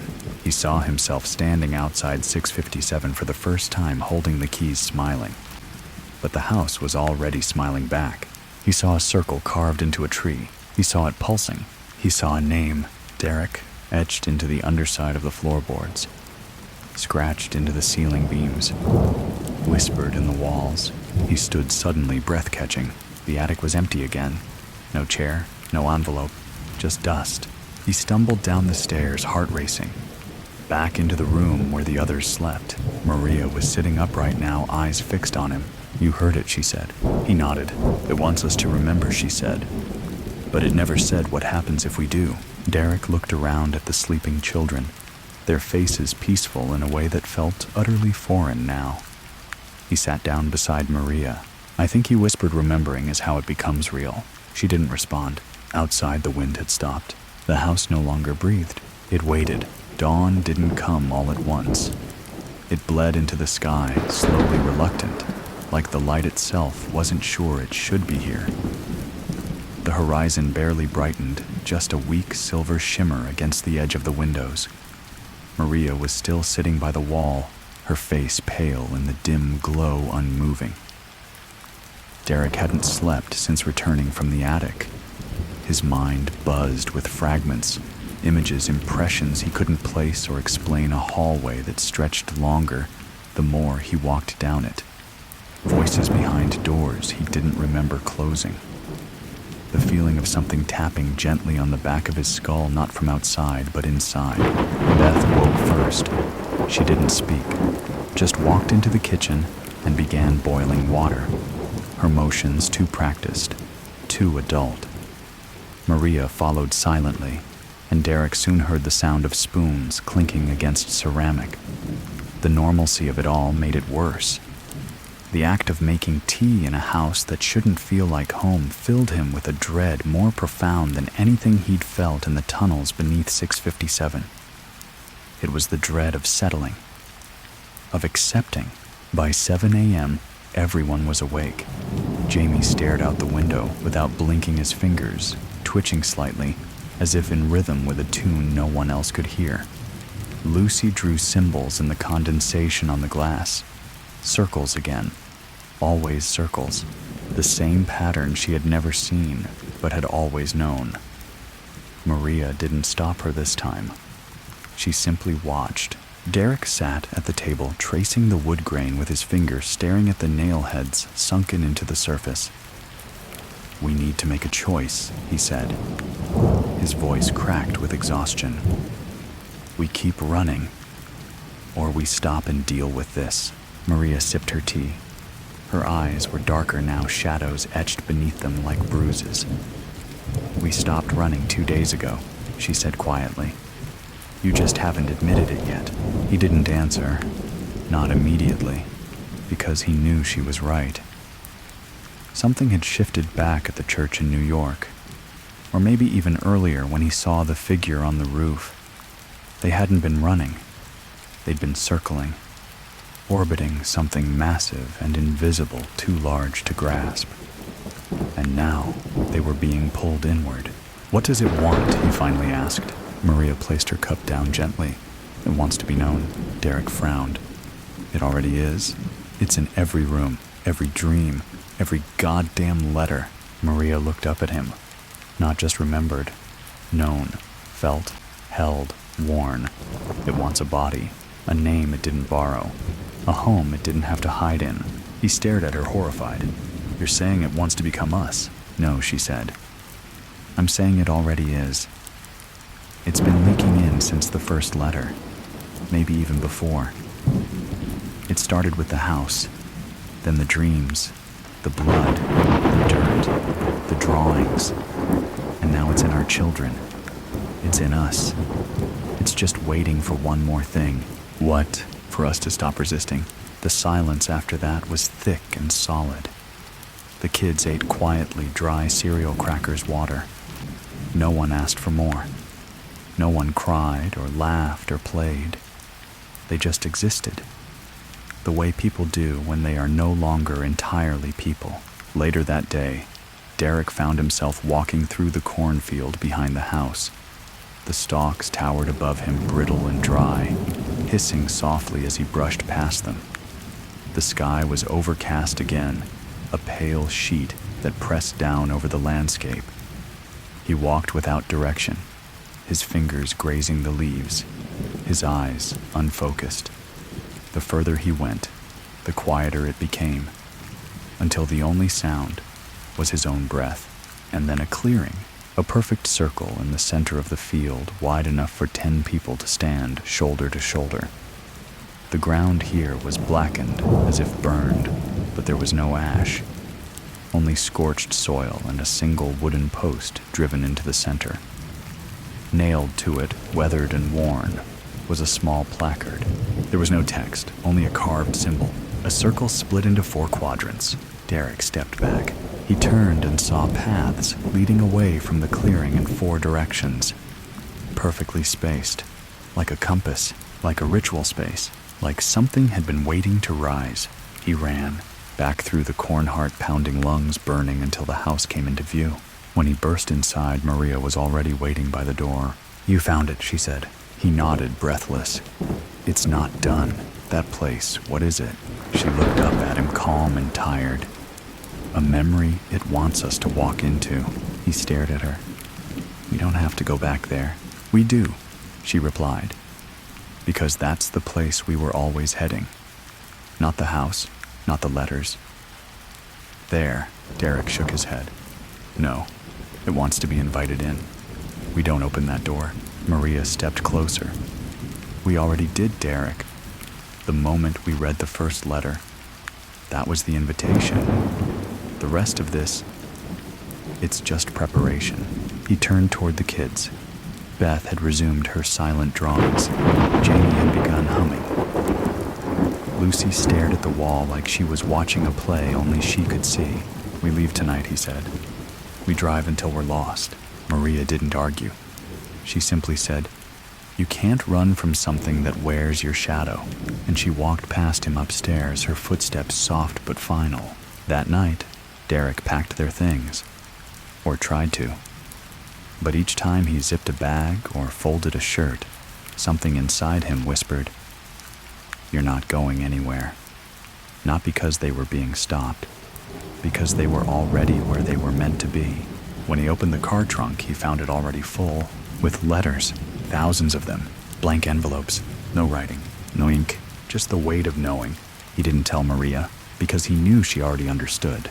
By morning, the air had changed again. Not colder, not warmer, just heavier. Like it had thickened overnight, saturated with something invisible, but dense, pressing down on skin and bone alike. The sun never fully broke through the clouds. The light that filtered through the kitchen window was gray, soft around the edges, like dawn remembered through a fogged memory. Maria sat at the kitchen table with a notepad and a pencil, slowly writing something down with calm, steady hands. Derek watched from the hallway, silent, unmoving. She wasn't writing a letter. Not exactly.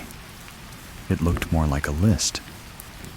He stepped forward, trying to see what she was scribbling, but her hand covered the paper until she finished the last line. Then, without looking up, she tore the page from the pad, folded it once, and slid it across the table to him. "You'll need this," she said quietly. He opened it. At first it looked like random words, tree glass, mouth, hallway, name. But then he saw the pattern. These weren't nouns, they were keys. Each one was something he had encountered since the beginning. The tree, the birch in Maria's mother's yard. The glass, the attic window in 657. The mouth, the smile that kept appearing where it didn't belong. The hallway, the one that stretched too long. The name his own, always written before he said it. "Why these?" he asked. Maria stood and walked to the window. There, the order of remembering. The things it wants us to see clearly. Once we do, we're no longer separate. We're part of the structure. Derek didn't reply. He sat with the paper in his hands for a long time. It had a strange warmth to it, like it had been resting on a radiator, or a body. He didn't want to hold it, but he also didn't want to put it down. Jamie entered the room, rubbing his eyes. He walked to the counter and grabbed a piece of toast, then sat beside Derek without speaking. A few moments later, Lucy came in, humming softly, the same tune she had sung in her sleep. Beth was last. She didn't say anything, just stood in the doorway holding her sketchbook. Derek looked at them, his family, or what was left of them. "We need to go back," Maria said suddenly. "To 657. "No," Derek answered without hesitation. "That house is a trap." Maria turned slowly. "It's not about the house. It never was. But it started there. That's where we'll find the final page." "What page?" "The last letter," she said. "The one we didn't write." Derek's breath caught. "You mean it's waiting for us to write it?" "No. It already has," she said. "We just haven't read it yet." It didn't make sense. And yet, it made perfect sense. If the house was memory, if the letters were echoes, then the final echo was already there, folded into the silence of that place. Waiting. But Derek felt something deeper now, a fear that this wasn't about survival anymore. It was about completion. That afternoon, they packed the car, not with clothes, not with food. There was no more pretending. Only notebooks, candles, the small silver recorder Derek had once used during interviews, and the page Maria had written. Before they left, Lucy walked back into the house alone. Derek called after her, but she didn't answer. When she returned a minute later, she was smiling. "I left it something," she said. They didn't ask what. The drive back was quiet. Not because no one wanted to speak, but because every word felt heavy now, like it would echo for too long. The landscape blurred around them, bare trees, cracked highways, faded signs pointing to towns they'd never heard of. As they crossed into Westfield, the clouds deepened. Shadows thickened under overpasses. Derek felt like he was driving into a painting slowly being erased. 657. Boulevard appeared at the end of the road like a waiting witness. Its porch sagged a little more, the paint had peeled in new places, but it was otherwise unchanged, timeless, expectant. The mailbox door hung open. They parked across the street. Nobody moved. Maria reached out and placed her hand on Derek's. "We go in together," she said. He nodded. The children followed without protest. They walked in a line, single file up the stone path. The grass was dry and brittle underfoot. Each step sounded louder than it should. The front door wasn't locked. It swung open on the first try, the hinges sighing like lungs deflating. Inside the house was darker than it should have been.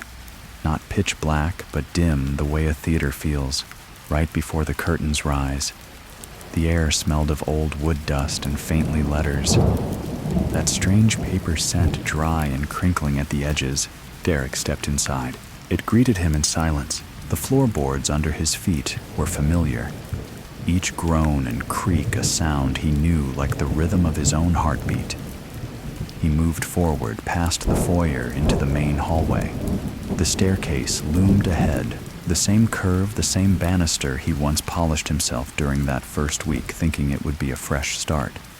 Maria stepped beside him. The kids spread out behind them, quiet, calm. No one asked what to do next. They already knew. They climbed the stairs. One flight, then two. At the top, the third-floor hallway waited. Still cold, still too quiet.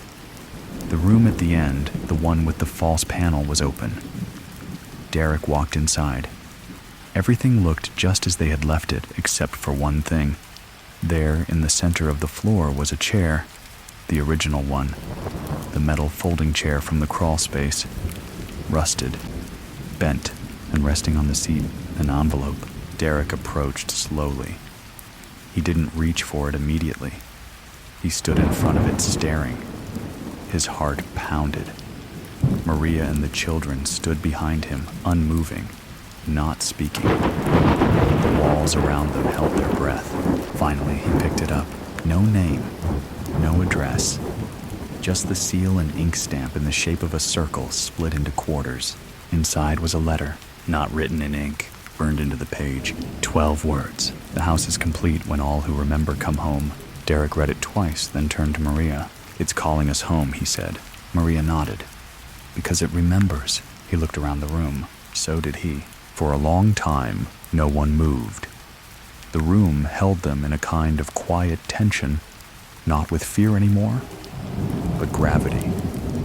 There was a sense of arrival, not in space, but in story, like the final pages of a book had just been turned, and now they were standing inside the binding.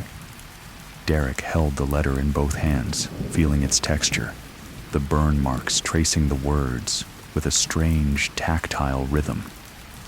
The inkless message didn't fade. If anything, it seemed to press deeper into the page as he read it again. The house is complete when all who remember come home. Behind him, Maria slowly stepped forward. She touched the edge of the chair with 2 fingers as if testing its solidity. "It knew we'd come back," she said. "It was always leading us here. Every letter, every dream, it was laying out the trail inch by inch." Derek folded the paper and slipped it into his pocket.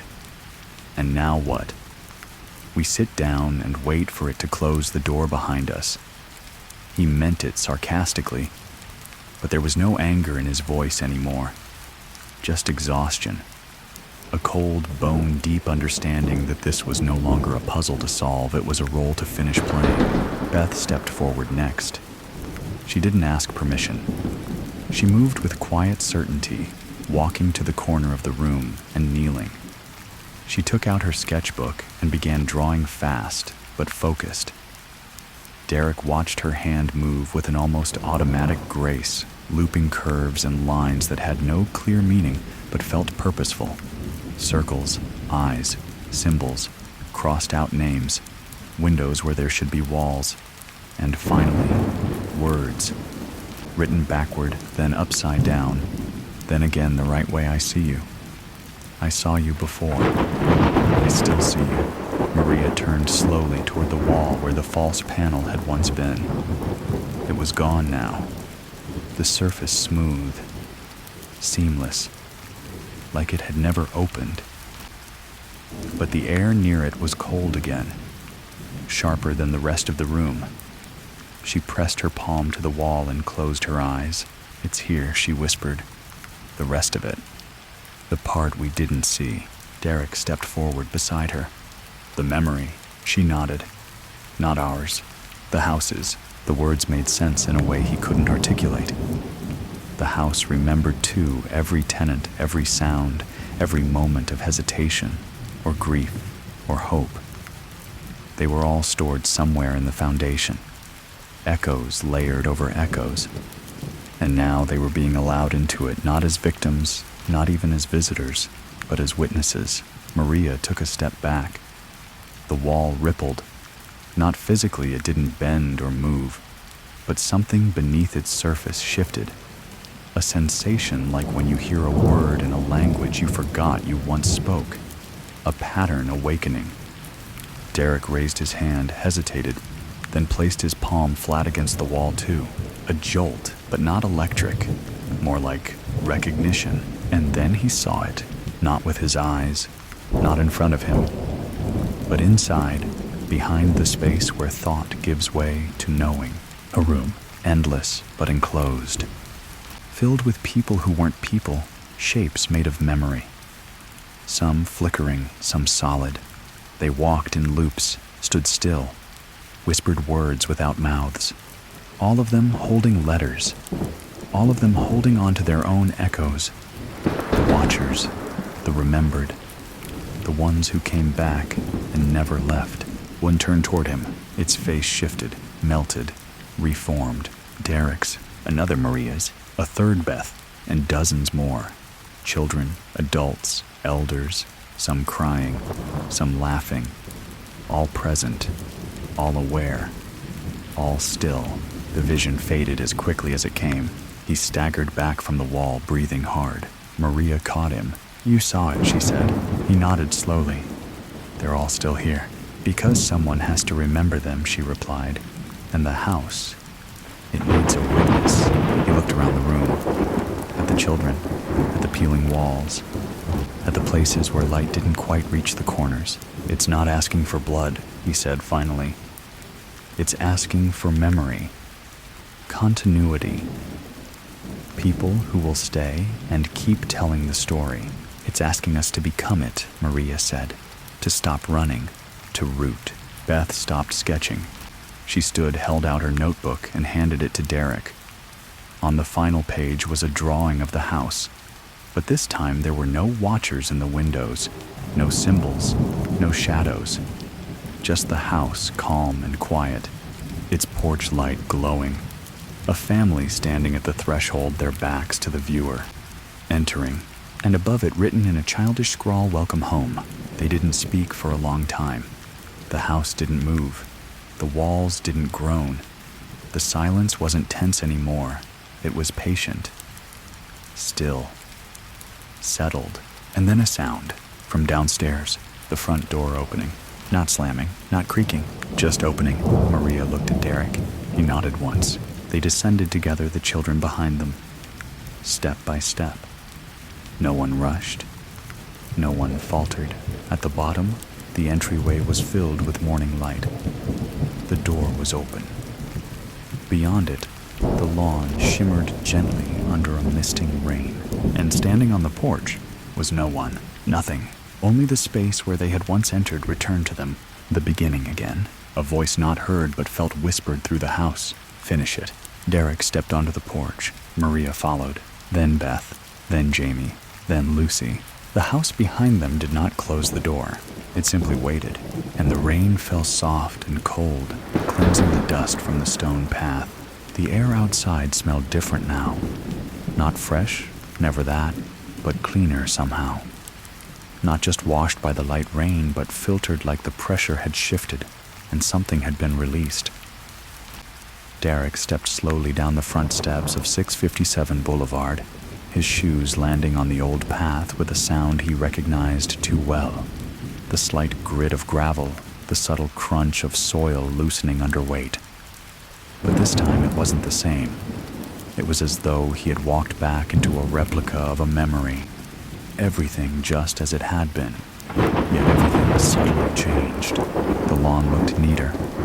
The grass was short and slightly damp, dewed with mist. The sidewalk had fewer cracks than he remembered. The sky above was still gray, but the light no longer weighed down. It felt suspended, like a moment paused. Behind him, Maria and the kids stood just inside the doorway, not stepping out yet. Maria was watching him carefully, not afraid, not hesitant, just aware. Jamie leaned against the doorframe, fingers brushing the edge of the wood, tracing a line that wasn't there. Beth clutched her notebook close to her chest. Lucy stood silently beside her mother, her eyes scanning the yard, as though looking for something she expected to find. Derek turned back toward the house. It was the same house, 6 windows on the second floor. The slight arch over the central window, the gutter still loose on the left corner of the roof. But it no longer watched him. It no longer pulled him forward. Instead, it waited like a patient old relative, expecting a conversation to finally finish. He sat down on the front steps. Not because he planned to rest, but because something in him knew this was part of the ritual. Maria joined him, her movements quiet, fluid. She folded her hands in her lap and looked out toward the street. There were no cars, no neighbors, no birdsong. The world had dimmed itself to frame this moment. "I think it's listening," she said after a long silence. "It always has," Derek replied. "But now it's waiting for us to speak." Maria reached into her coat pocket and removed a folded page, the list she had written back in the farmhouse. She unfolded it, smoothed it on her knee, and placed it between them. The words were clearer now, not just abstract symbols, but a progression. A map. Tree, glass, mouth, hallway, name. "It's a sequence," Maria said. "A path. Each one is something we were shown, and something we were meant to offer in return." Derek nodded. "The tree, we gave it part of the letter. The glass, the attic. You saw it in the chair. The mouth, the voice in the crawl space. The hallway. The memory.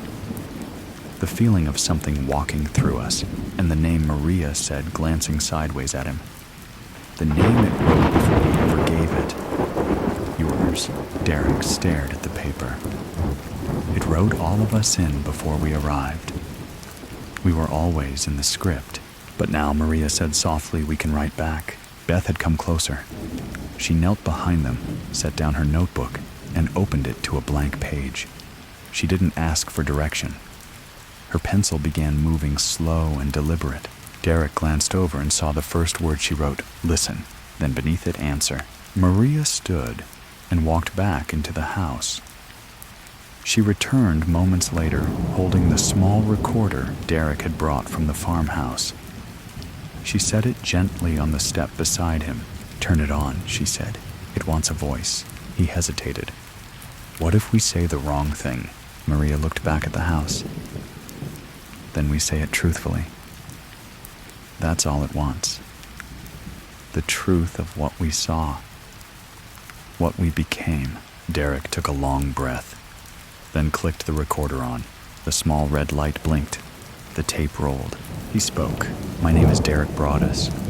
I moved into this house with my family. We thought it was going to be a new beginning, a better one. We were wrong. The house, this place, it was never just wood and brick. It was a memory, older than us, older than names. It watched us, wrote to us, taught us how to see it, and in doing so, it made us part of it. He paused. His voice trembled. We fought it. We ran. But it followed not like a person, like a thought that never fades, like something remembered too clearly to forget. And now we're here again, because we never left, because it didn't let us, because it didn't want to hurt us. It wanted to be known. Maria leaned closer. This is our answer. We're not afraid anymore. We understand. We're listening. And we remember. Beth placed her notebook on the step. Jamie sat beside her, quiet, thoughtful. Lucy placed her small hand on Derek's shoulder and whispered, It's smiling. Derek clicked the recorder off. The silence that followed wasn't empty. It was full, vibrating with something old and content. The air around them felt warmer now, like a weight had lifted, not gone, but accepted. Behind them, the door to 657 Boulevard slowly creaked shut. Not in malice, not as a trap, but like a closing chapter. Maria reached out and gently placed her hand over Derek's. We gave it what it wanted. He nodded, and now he asked. Maria looked forward toward the street, toward the house's future. Now we wait. Not for it, for whoever comes next. Because they'll come. They always do. Derek exhaled. And we'll be here, to remember, to tell, to write. The clouds above began to break, faint rays of sunlight threading through like stitches across a wound. Inside the recorder, the tape wound itself back into silence, and somewhere deep within the walls of 657 Boulevard, a final letter folded itself shut. The days that followed didn't feel like days at all. Time inside 657. Boulevard loosened, unraveled from its usual shape. Morning and evening melted into one long breath. The family didn't keep track anymore. They didn't need to. The house had its own rhythm, and they had surrendered to it. Not passively, but with a quiet resolve, as if they had finally tuned into a deeper pulse beneath the world, something older than calendars or clocks. Derek found himself waking at the same hour every night, 3:13 a.m. Not from fear, but from a gentle pull, a presence like a whisper against his skin. He would lie there in the dark, listening to the quiet house around him, and feel as though someone were standing just outside the door, not waiting to come in, but waiting to be acknowledged. He no longer feared it. Whatever it was, it no longer needed to chase them. It had been heard. Maria began spending more time in the attic. Not hiding, not retreating, just being there. She would sit near the small, round window for hours, staring out over the neighborhood, sketching rough maps in the dust on the floor. Sometimes she would talk softly, not to anyone, not to herself, just to the space. The attic had become her chapel, a place of communion with the quiet thing they now carried. Sometimes Beth sat with her. Sometimes she didn't. But the silence between them always felt full, like the exchange of thoughts didn't need words anymore. Beth drew constantly. Her notebooks filled quickly. Derek found them all over the house, on the porch, tucked under beds, wedged into corners of stairwells. The drawings had evolved. The chaotic scribbles of windows and watchers had given way to softer shapes, spirals, concentric circles, mazes that started and ended at the same point. Every figure she drew now had closed eyes and small, gentle smiles. Lucy started talking to the walls again, not in a frightened way. She whispered to them, reciting little songs, inventing stories that felt older than her vocabulary. Once Derek heard her humming the same tune he remembered from his dream in the cornfield, the one he couldn't name but recognized instantly. Jamie had stopped speaking altogether, but he smiled more. He moved through the house like he belonged there, as if he always had. Derek and Maria rarely talked about what had happened, what they had done, what they had accepted. There was no need to relive it. The letters had stopped. The dreams had softened.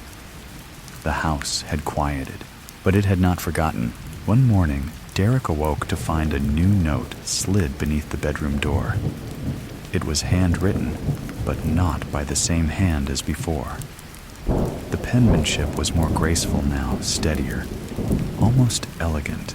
It read, "Memory is the last true home." He folded the note without reading it aloud. He tucked it into the hollow behind the wall panel in the upstairs room, the same place where he had once found the folded dresses and the child's notebook. That space had become something sacred now. Not a hiding place, but a vault, a heart. That evening, Maria lit a candle in the living room. Just one. They all sat around it. Derek, Maria, Beth, Jamie, and Lucy. They didn't plan it. They simply gathered. There was no electricity in the house anymore, and it didn't seem necessary. The glow of the candle flickered softly against the walls, casting long shadows that leaned inward like listeners. Derek took out the small silver recorder. He clicked it on. His voice was calm when he spoke. "It's been a while. I'm not sure how long, but that's okay. The house doesn't mark time the way we do. It just is. It remembers, and it asks that we remember too. This is my voice, my part of the story. I used to think this place wanted to hurt us. I was wrong. It wanted us to see, to carry what others forgot, to be the thread that keeps the pattern from unraveling." He looked at Maria. She nodded once. He continued. The letters were the beginning, not messages, invitations. Every word, every warning. They weren't threats. They were echoes. Now we've added our own. He paused. We haven't heard from the house in days, but I don't think that means it's silent. I think it's full. For now. He clicked the recorder off. They sat in silence for a while, the candlelight pooling between them. Then Lucy asked, "Will someone else come here?" Maria didn't answer right away. Eventually, she said they always do. Beth looked up. "Will we write to them?" Maria nodded. "If the house asks." Jamie stood, walked to the wall, and traced a circle with his finger. "It's still listening," he said, his voice quiet, steady. Derek watched him. "Then we speak carefully." That night he dreamed again, but this time it wasn't a nightmare. He was walking through the house not as it was, but as it had once been. Warm wood floors, white curtains fluttering, laughter echoing faintly from the garden. The sun poured through every window. The house was alive, yes, but peaceful, waiting. At the top of the stairs he found a door that hadn't been there before. He opened it slowly. Inside, an empty room, except for a desk, and on it a single sheet of paper, a new letter, unwritten, waiting. The blank letter remained in Derek's mind long after he woke. The image of it, pristine, untouched, centered perfectly on the dark wooden desk in that dream room, stayed with him like a word on the tip of the tongue. He didn't tell Maria right away. It felt too fragile, too sacred to speak aloud, like a message meant only for the one who had received it. And yet, as he moved through the house that morning, each creak of the floorboards and each faint groan from the pipes felt like gentle encouragement, like the house was waiting for him to decide what to do with the invitation. Downstairs, Maria was already awake, seated in the sunroom, though there was no sun.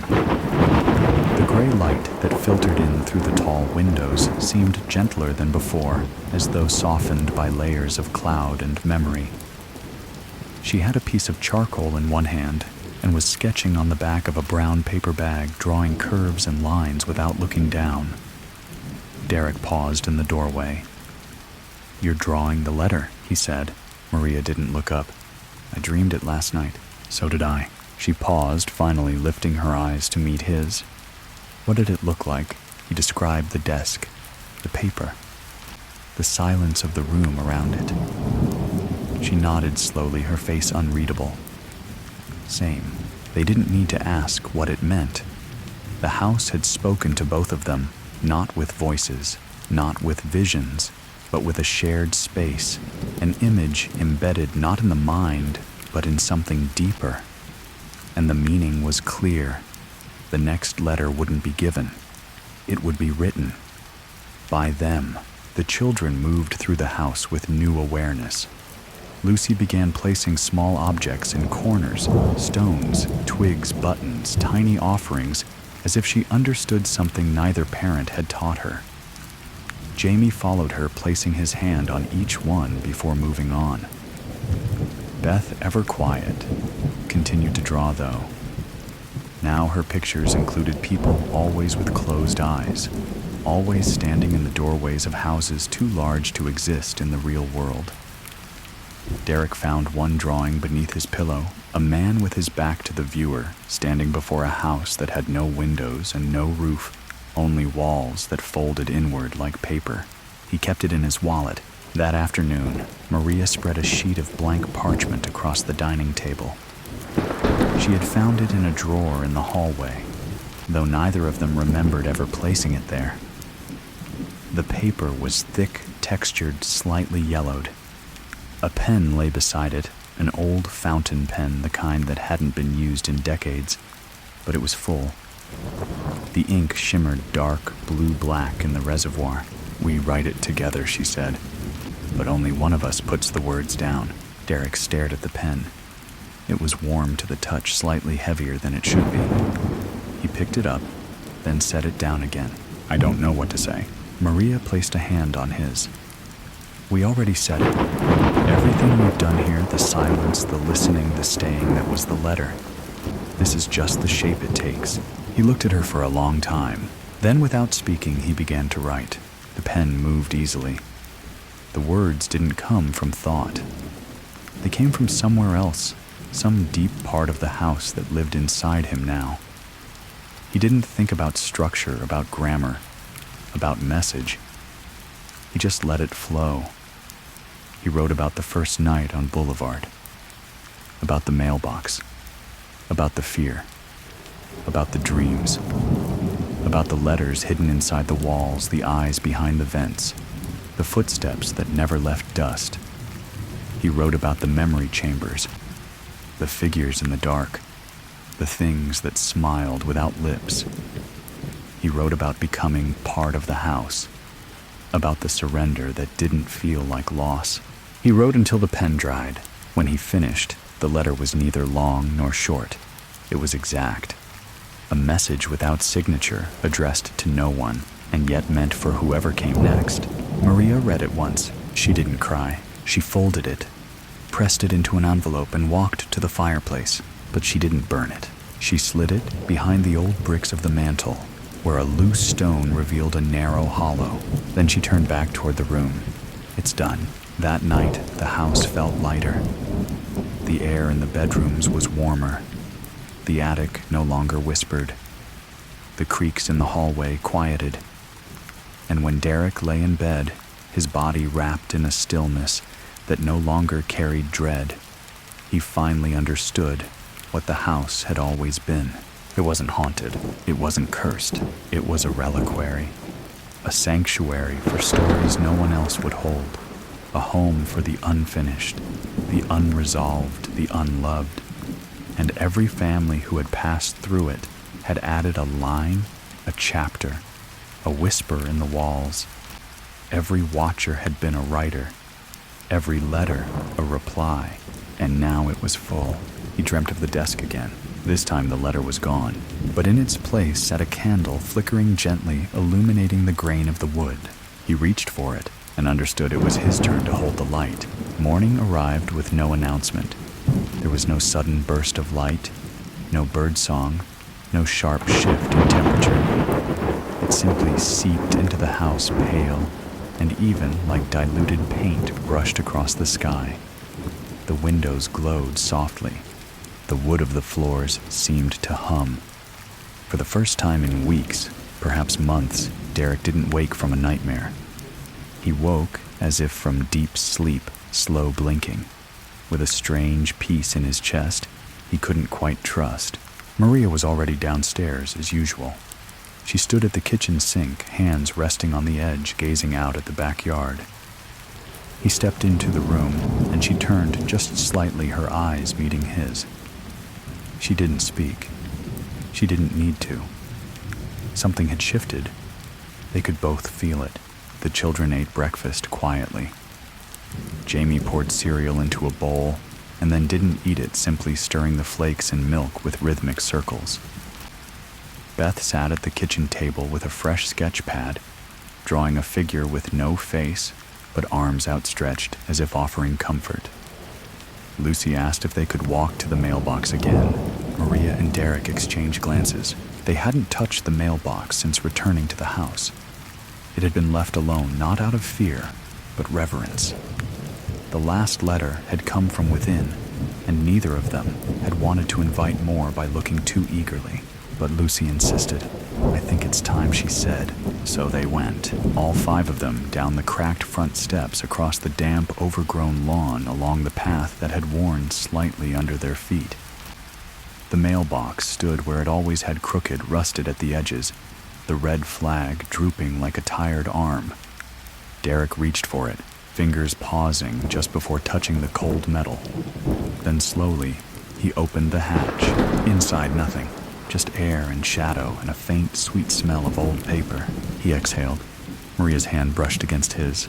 Lucy peeked in and smiled. "It's not sending any more," she said. "It's sleeping." Jamie stood beside her, quiet as always, but he reached in and gently tapped the inside of the box with one finger as if to say goodbye. Beth dropped a folded drawing inside. When Derek glanced at it, he caught a glimpse of the shape, a door half open with words written along its edge, for whoever needs to leave something behind. They closed the mailbox together. As they turned to walk back to the house, the wind stirred. Not strong, not sudden, just enough to move the branches of the old tree in the front yard. Derek stopped walking. He tilted his head. "Do you hear that?" he asked. Maria listened. It was faint, buried in the breeze. A soft knocking, not on the front door, from within the house. 3 knocks. Then silence. Not urgent, not threatening, just presence. Maria exhaled. "It's still awake, but it's different now," Derek said. "It doesn't want more. It wants to keep." They entered the house, slowly, reverently. The door opened with a sigh, the same breath it had taken the night they first moved in, and everything inside felt clean. Not visually, not free of dust or clutter, but spiritually.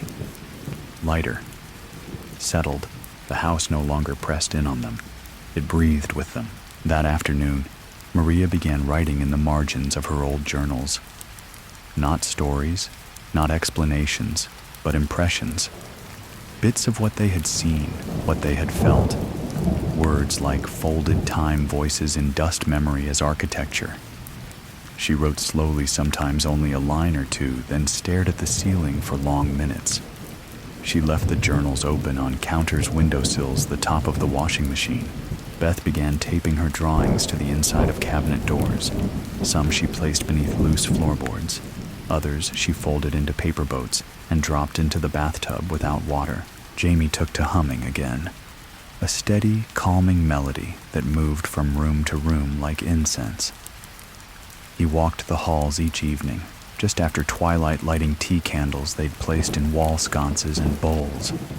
When he finished, he'd stand in the center of the living room and say goodnight out loud to the house.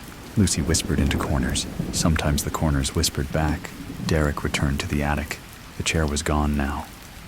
The window cracked slightly, letting in a stream of light that illuminated dust motes floating like tiny ghosts. In the center of the floor was the desk from his dreams. Real now. He didn't question how it had appeared. He sat down and opened the drawer. Inside was a blank notebook and a pen. Not the fountain pen, something simpler. A blue ballpoint capped. Familiar. The pages were crisp, waiting. He flipped to the first and wrote a single sentence they asked me to remember. And so I will. And he wrote. He didn't stop for hours. The words poured out like water breaking through a dam. Derek wrote until the light outside faded from gray to black, and still he kept going. Not because he was compelled in some supernatural way, but because the stories inside him had become too heavy to carry silently. Each letter, each line he etched into the notebook's cream-colored pages lifted a small weight from his chest. He wrote not only of the house, but of what the house had changed inside him, how fear had reshaped itself into recognition, how silence had become communion, how something once unknowable had made room inside him and settled like an old friend. He wrote about the moment they first stepped through the door, about Maria's hand tightening around his, about the creak on the stairs that shouldn't have come from their footsteps, about the letters that came slow and steady, telling them things no one else could know, about the voice that whispered in their sleep, and the ones that whispered while they were awake, about the chair in the attic, the room in the walls, the cornfield, the burning. He wrote about memory, about inheritance, about how this house never needed blood. It only needed someone to stay, someone to hold the story when the others forgot. When his hand finally trembled from exhaustion and the last period dropped onto the page, Derek closed the notebook. The room around him was still. The attic no longer held its usual chill. Instead, it felt warmer, almost soft, as though the house was breathing along with him, satisfied. Listening and heard, he placed the notebook in the drawer where he had found it and pushed it closed.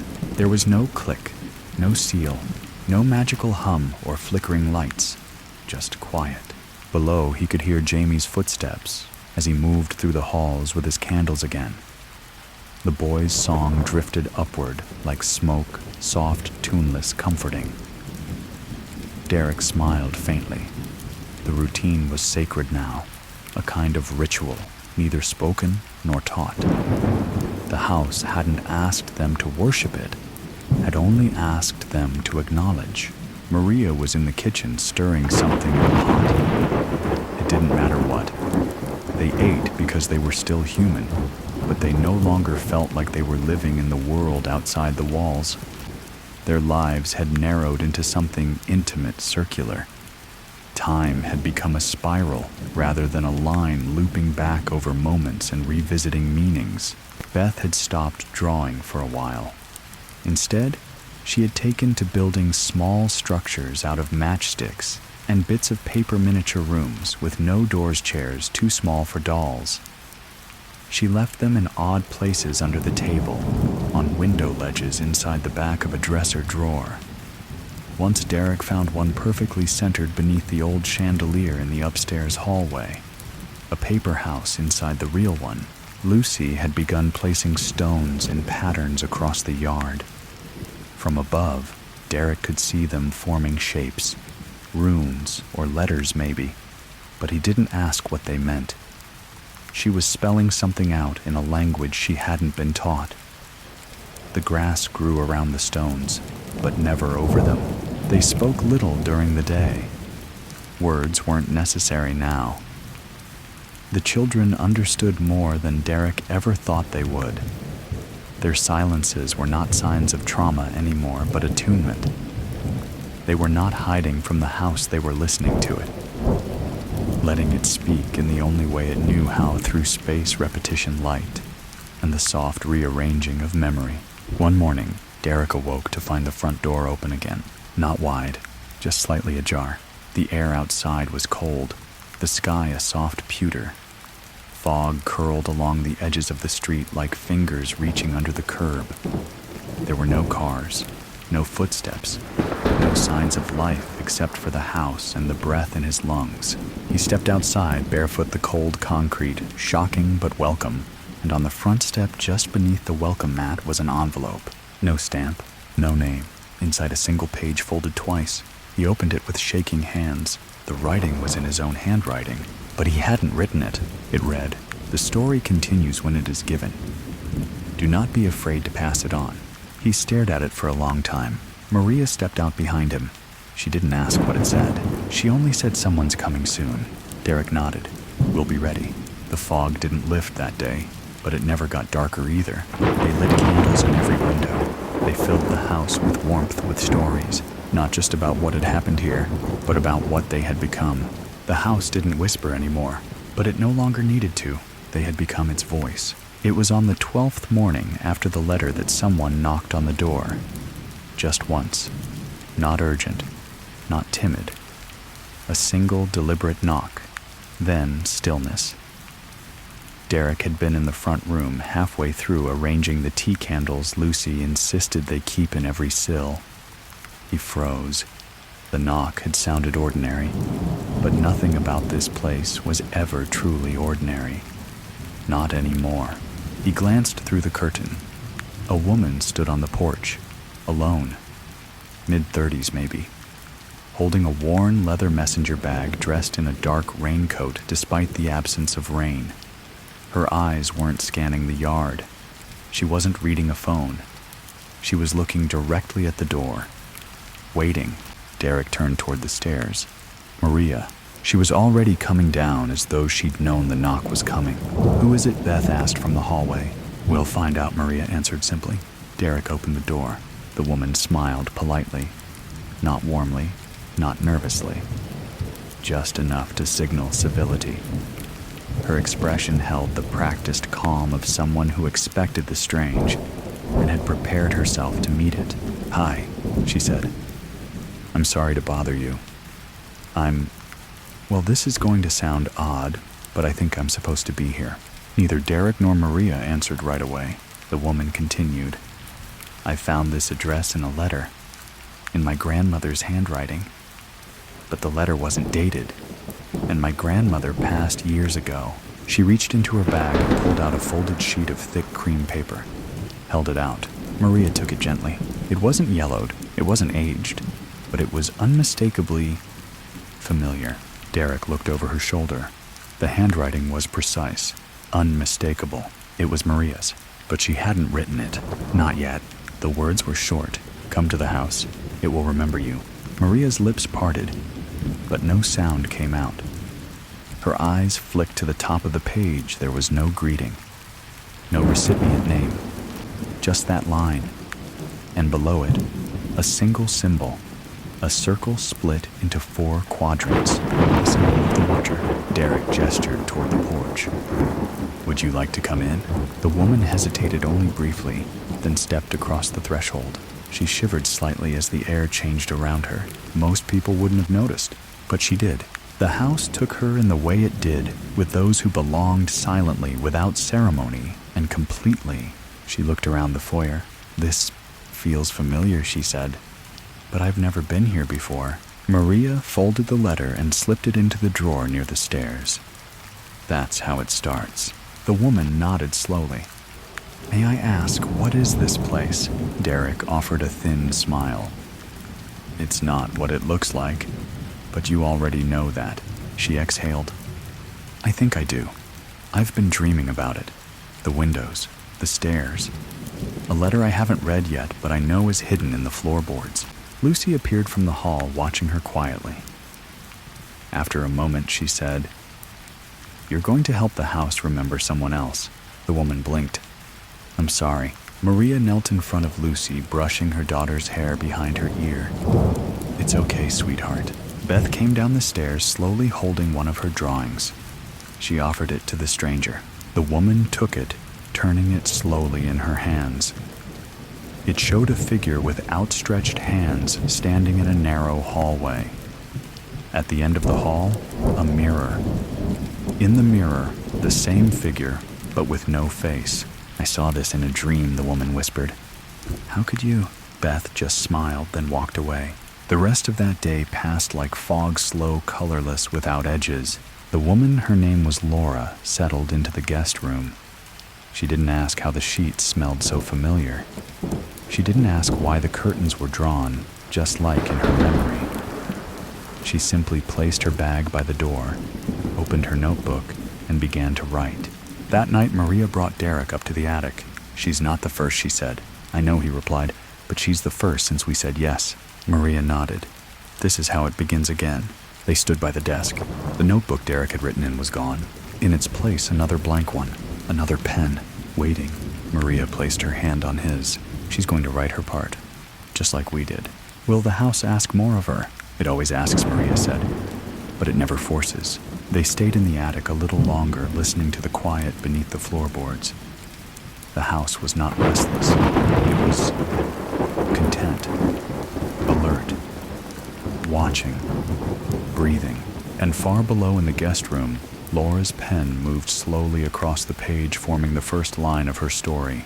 "I came to find what was lost, but the house was already holding it." For the first few days, Laura kept mostly to herself. She wandered the halls of the house like someone trying to recall a melody, half forgotten. Her steps were measured, reverent. She paused at thresholds, ran her fingertips along the banisters, lingered at windows that looked out over the same familiar lawn. It was the kind of exploration that didn't come from curiosity, but from memory. Like the house was a dream she was re-entering with care, afraid that waking too quickly might erase it. She spoke only when spoken to, and even then her answers were quiet, thoughtful. But when she was alone in her room, they could hear the steady scratch of her pen. The notebook rarely left her side. Derek passed by her door one night and heard her whispering aloud what she was writing, her voice steady but distant. The house doesn't remember in a straight line. It loops, it folds. Sometimes it repeats, so you'll finally listen. He didn't interrupt. He simply kept walking. Maria, meanwhile, had begun gathering all the old letters, the ones they had found when they first arrived, the ones hidden behind walls, beneath floorboards, behind vents. She laid them out on the dining table like pieces of a larger structure, faded envelopes, stained papers, burned edges, ink that had bled into the fibers like veins. Some were dated, some were not. Some bore no names at all. But together they seemed to hum fragments of a language that made no sense unless you felt it. Lucy pointed to one envelope and said that one wasn't written yet. Maria looked down. "What do you mean?" "It's from her. Laura." Lucy tilted her head. "But she hasn't sent it yet." Maria exchanged a glance with Derek, then folded the envelope carefully and placed it back in the drawer beneath the stairs. Jamie had taken to sitting in the hallway outside the guest room each evening, his back against the wall, humming his candle song softly. He never knocked, never entered. But the light from his candle spilled just to the edge of Laura's door, and each night, just before it was fully dark, she would open the door slightly and let the light in. Beth continued her paper houses. She started giving them names, writing them in tiny pencil letters along the sides. Some were normal, Matthew, Claire, Ruth. Others were older names that didn't belong to any children she knew, Elnora, Thatch, Wills. She left one on Laura's windowsill. It was labeled Returner. Laura placed it on her nightstand and said nothing. On the 5th night, the knocking returned. But it wasn't at the door. It came from inside the walls. A slow, deliberate series of 3 knocks, spaced evenly. Then nothing. Then again. Then silence. Laura was the first to hear it. She came down the stairs barefoot, eyes wide but calm. "It's calling again," she said. Maria nodded. "It's listening." Laura tilted her head. "I don't know what it wants from me. It wants what it's always wanted," Maria said. "To be known, to be remembered, and sometimes to be let go." Laura stood in silence for a long moment. Then she said, "There's a room on the 3rd floor that shouldn't be there." Derek's spine straightened. "We haven't used the 3rd floor. I don't think it's been opened in a long time," Laura said. "But I saw it. In a dream. Green wallpaper. A single chair. A window that doesn't face outside." Maria and Derek exchanged a long look. "Show us." Laura led them upstairs. The staircase creaked with each step, but not with protest, with recognition. The 3rd floor had always been closed off. Not locked. Just uninviting. The kind of space people forget they own, like an attic with no ladder or a basement too deep to light. But tonight, the air felt different. The door at the top of the stairs was ajar. Laura pushed it open. The room was exactly as she described. Green wallpaper faded and peeling in places. A wooden chair centered in the room beneath a light fixture that had no bulb. And a window. The window was the strangest part. It showed nothing. No light, no dark. Just a flat, soft gray like fog trapped between glass. Laura stepped inside. No one stopped her. She walked to the chair and sat down. The house didn't creak. It held its breath. She took out her notebook, opened to the middle, and wrote a single line. "This is where I remember you." Then she closed her eyes. Derek stepped back from the doorway. "We shouldn't watch." Maria nodded. "This part isn't ours." They left her there, and the door closed softly behind them. Not from wind, not from force, from agreement. Whatever Laura needed to recall, she would do so alone. The house would see to it. That night no one else heard knocking. Only silence. A soft, waiting silence. Morning came gray and still. The air in the house had a weight to it, not oppressive, but deliberate. Like a book halfway closed, holding its page with a finger. Maria was the first to wake. She moved through the quiet kitchen, without sound setting water to boil, laying out mismatched mugs for tea no one would finish. It had become routine, part ritual, part comfort. There was no need to announce anything.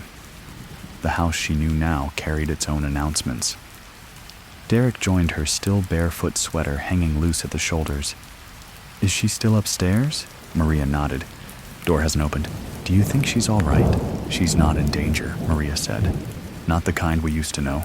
Derek poured hot water into a mug and watched steam rise, curling in strange patterns. "Then what kind of danger is it?" Maria didn't answer. Down the hall, Jamie lit his candle and began his quiet morning circuit, humming under his breath.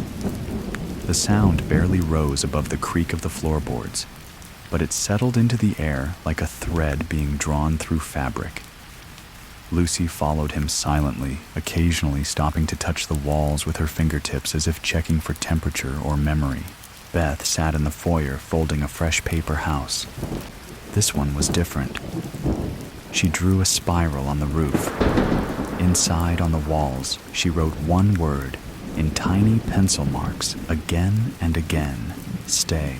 She placed it at the base of the stairs. The door to the 3rd floor didn't open until well after noon. It did so gently. No slam, no drama, just a soft creak and a subtle shift in the light. Laura stepped out, blinking into the hallway like someone waking from a nap that had lasted years. Her face was pale, but her eyes, those had changed. Not widened from fear, not hollowed from sadness. They had deepened, like someone who had walked too far inward and come back holding something unspoken.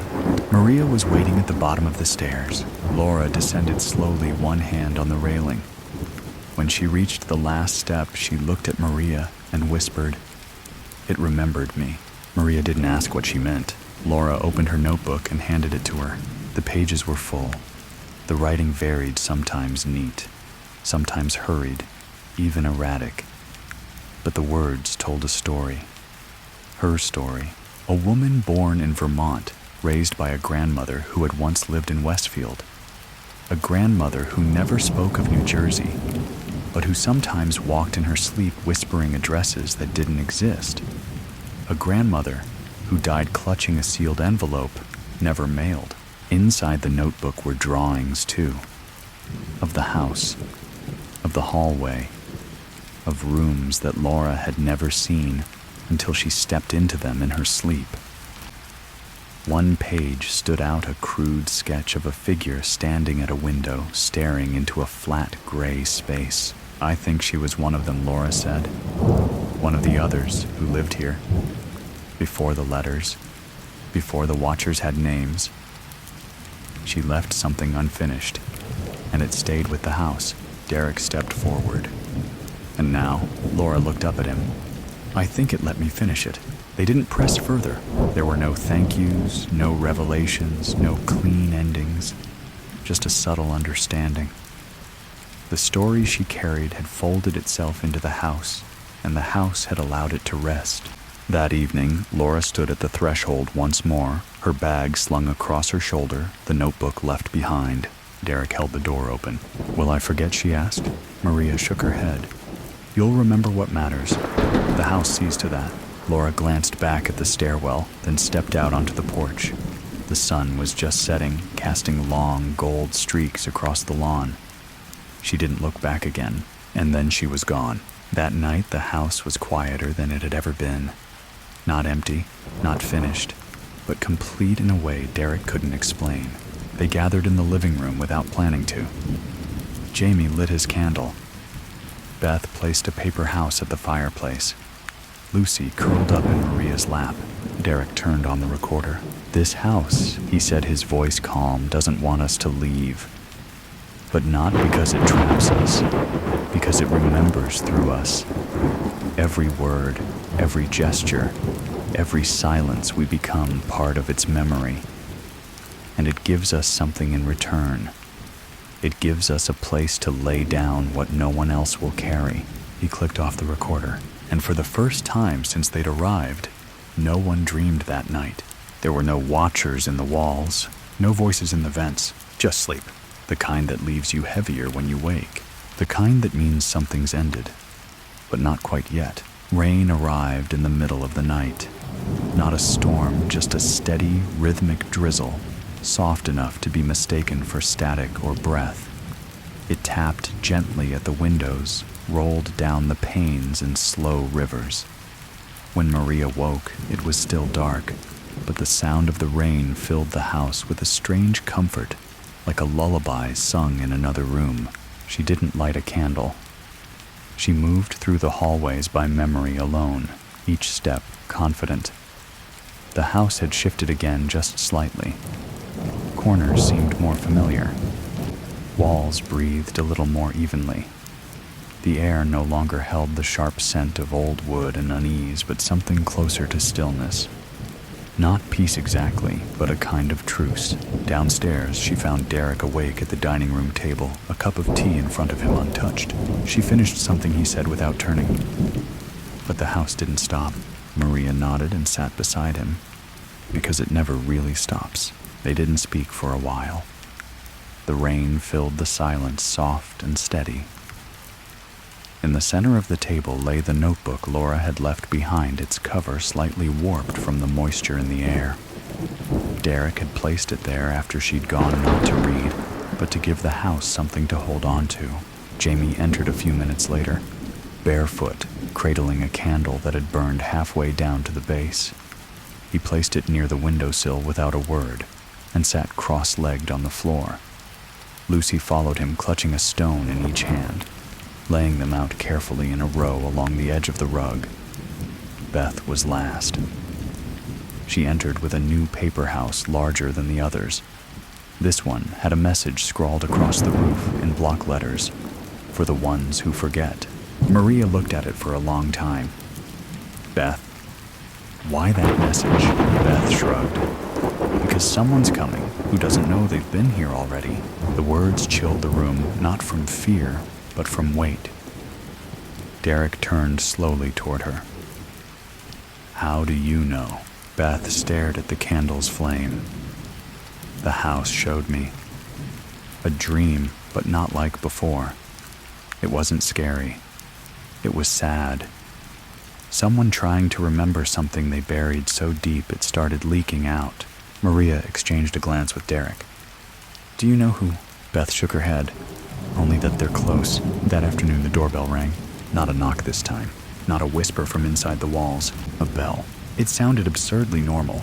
Derek opened the door to find a man late 40s, maybe 50 tall, rain-soaked but calm. He had that look people wore when they weren't sure why they were somewhere, only that something had pulled them there. His coat was old. His shoes were muddy. But his eyes were sharp. Sorry, he said, voice low. I'm looking for... I guess I'm not sure. Maria stepped beside Derek. You found it. He nodded slowly, eyes flicking past them into the foyer. Have I been here before? Maria didn't answer. Instead, she stepped aside. Come in. He did. The rain slid off his coat as he crossed the threshold. He paused just inside the doorway, closing his eyes for a moment, inhaling deeply. This smells familiar, he murmured. Like cedar and dust. And he stopped. A muscle in his jaw twitched. Beth stepped into view at the top of the stairs. The man looked up at her. Something in his face broke. Very softly, he said, You used to be smaller. Beth didn't reply. Jamie lit another candle. Lucy placed her stones near the door. Derek watched the man slowly lower himself onto the old bench in the foyer. I used to dream about a house like this, the man said. But not quite. Always changed. Never the same twice. I thought it was just a dream. I didn't know I'd really seen it. Maria sat across from him. You didn't come here for answers. No, he agreed. I came because I couldn't hold it anymore. The not knowing. The flickers at the edge of sleep. The voice that kept saying you were there. You were part of it. He reached into his coat and pulled out a photo, weathered, slightly warped. It showed a younger version of himself standing in front of a mailbox. 657 Boulevard. Derek took the photo and turned it over. On the back, a date from 30 years ago. The man whispered. I lived here once, didn't I? Maria nodded slowly. You did. Before the letters. Before the watchers had names. Before any of us knew the stories were real. Tears welled in the man's eyes, though they didn't fall. He exhaled. I think I left something behind. Derek stepped back. The house remembers, he said. Go where it tells you. The man stood, and the hallway opened before him, not just physically, but spiritually. The space widened. The walls seemed to lean back, just slightly, making room. He walked forward down the hall, his footsteps steady. They didn't follow him. They didn't need to. Whatever came next, the house would guide him. And when the rain finally stopped that evening, the last thing they heard was a voice from the second floor, soft, cracked with emotion. I remember now. The man, his name was Elliot, did not leave that night. After the moment of recognition upstairs, he descended the staircase slowly, eyes distant, like someone who had walked into a memory so heavy it anchored his soul. He didn't explain what he had remembered. The house didn't demand it. It never asked for confession, only presence. He took the guest room beside the old linen closet, the one that always smelled faintly of pine needles and ink. Maria brought him a blanket without asking if he needed one. Jamie placed a candle by the foot of the bed. Beth, without a word, slid a paper house under the nightstand with his name written on the chimney, Elliot. No one said goodnight. They didn't have to. The air was full of unsaid things. Not tension, just quiet truths too delicate for speech. The next morning, Elliot was in the kitchen early before even Maria. He stood at the sink staring out at the yard with a cup of coffee cooling in his hand.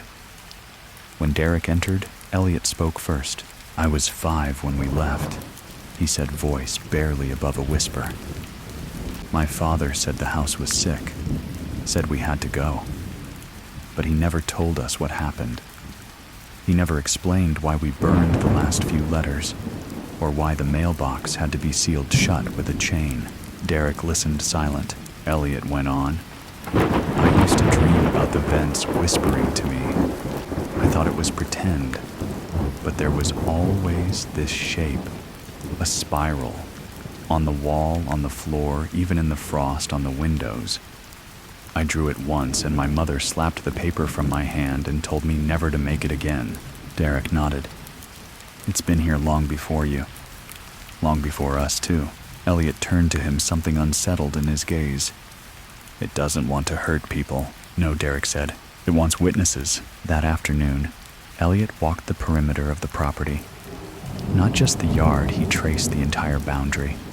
Around the trees, through the overgrowth, along the invisible line where the outside world stopped mattering. He paused at each corner, as if checking for weak spots. Then he returned to the porch knees, muddy eyes clearer. Maria asked him gently, "What did you see?" He shook his head. "It's not what I saw. It's what I remembered. My father wasn't trying to escape. He was trying to keep us in. He thought leaving would break us, that if the house didn't get to finish the story, we'd carry it with us forever." Maria looked toward the attic window, and maybe he was right. That evening, Elliot asked if he could visit the third floor. No one had mentioned it to him. He hadn't seen Laura's notebook or heard Beth's dream. But when he stood at the base of the staircase, his hand found the banister with familiarity. He ascended slowly without a guide. No one followed. In the moments after his footsteps faded, the house went completely still. No creaks, no hum from the pipes. Even the wind outside seemed to pause. Downstairs, Jamie lit a circle of candles and sat in the center. Lucy placed a ring of stones around him. Beth handed Derek a paper figure shaped like a man holding a mirror. She whispered, "For when he finds himself." Hours passed. The sun dipped. Evening settled. Then the third floor door creaked open. Elliot came down with something in his hand, small, square, wrapped in faded cloth. He held it out to Derek. "This was in the wall. I think it was waiting for me." Derek unwrapped it carefully. Inside was a photograph. Black and white. A boy sitting in the corner of a room. This room. The same wallpaper. Same window. Same silence. But the boy's eyes had been scratched out deliberately. Underneath, in faded pencil, "He wouldn't listen." Elliot exhaled. "That's me." Maria stepped forward slowly. "And now, I'm listening," Elliot said. Finally. He placed the photo on the mantel and didn't speak of it again. That night, he stayed up with Jamie, watching the candlelight flicker across the ceiling. They said nothing. But when the candle finally burned out, Elliot whispered, "I think the house is teaching us how to forgive." Jamie nodded once and went to bed, and Elliot stayed by the cold hearth, staring at the spiral Beth had drawn in ash across the tiles. A silent agreement passed between him and the walls. He would stay as long as the house needed him, and maybe a little longer. The days following Elliot's return folded into each other like pages in a book with no chapters. There was no sharp change in routine, only the deepening of a rhythm already established. Mornings brought soft light and silent tea. Evenings brought candlelight and quiet steps. The house no longer felt threatening, but it wasn't comforting either. It felt attentive, awake. Elliot took to writing again, not in a notebook, but on scraps of old receipts. Paper bags, even the back of photographs he found tucked inside the walls. His handwriting was neat, but urgent, like the words had been waiting for too long and could no longer afford to wait. He never signed them, never showed them to anyone. He simply left them beneath teacups behind the bathroom mirror, folded into the pockets of jackets that hadn't been worn in months. Notes like breadcrumbs, but no trail, only echoes. One morning, Lucy found a note tucked inside her boot. It said, "Some walls don't keep things out. They keep things in until we're ready." She didn't tell anyone she'd found it. She just buried it beneath her pillow and began drawing spirals on the foggy windows, humming quietly as she did. Maria and Derek, too, began to change subtly. Their conversation shifted from, should we stay, to how do we keep the house ready? They started noticing the signs. The soft groans in the floor before a letter appeared. The cool spots that meant a memory had stirred. The way the lights would dim a second before someone knocked. It was no longer guessing. It was recognition. Beth built an entire village of paper houses in the attic. Each had a name, a symbol, and a single window drawn in red pencil. One night, Derek asked her what they were for. They're homes for people who lost their place, she said. The house helps them find it again. He didn't ask how she knew, because by now he understood children hear the house more clearly than adults. Their minds hadn't been taught to filter the unnatural. They didn't fight the house's language. They spoke it. That evening, as twilight rolled in like mist, a light flickered in the attic. Not a candle, an electric bulb, the one that hadn't worked in years. Beth was already upstairs when it happened. Maria climbed the ladder after her heart calm, not pounding. She found Beth sitting cross-legged beside the desk, staring at the illuminated ceiling. The bulb above cast soft amber light over the paper village. It turned on by itself, Beth said. Maria nodded. That means something's ready. Someone, Beth corrected. Elliot joined them moments later. He looked older than when he had arrived. Not worn, but fuller somehow. Like time had caught up with him and filled in the hollow spaces. He stood beside the desk and looked down. A new notebook, bound in red thread. He opened it. Blank. Maria spoke quietly. It's not for you, I know, Elliot said. I'm only supposed to deliver it. Beth stood, walked to the far wall, and peeled back a loose panel. Behind it, a small recess had formed, like a niche carved into plaster.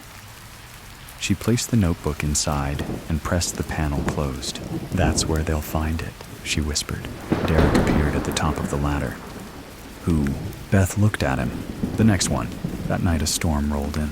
Not rain, not wind, but a pressure in the air, thick and humming. The lights in the hallway flickered. Jamie paused mid-step during his candle rounds. Maria looked out the window and saw nothing, just black dents, unnaturally still. Then a sound, low, from the basement. Not knocking. Scraping. Elliot stood first. It's calling. They gathered at the top of the basement stairs. The door was ajar. No one spoke. Then Lucy said, it's not danger, it's return. And she began walking down, one hand grazing the wall. The others followed. At the bottom, they found a narrow tunnel in the far wall that hadn't been there before. It led deep, darker than the rest of the house, with old earth lining its walls and a scent like iron and dust. They didn't enter. They waited, and from the tunnel, a light appeared, faint, pulsing. Then footsteps, slow, barefoot. A figure emerged.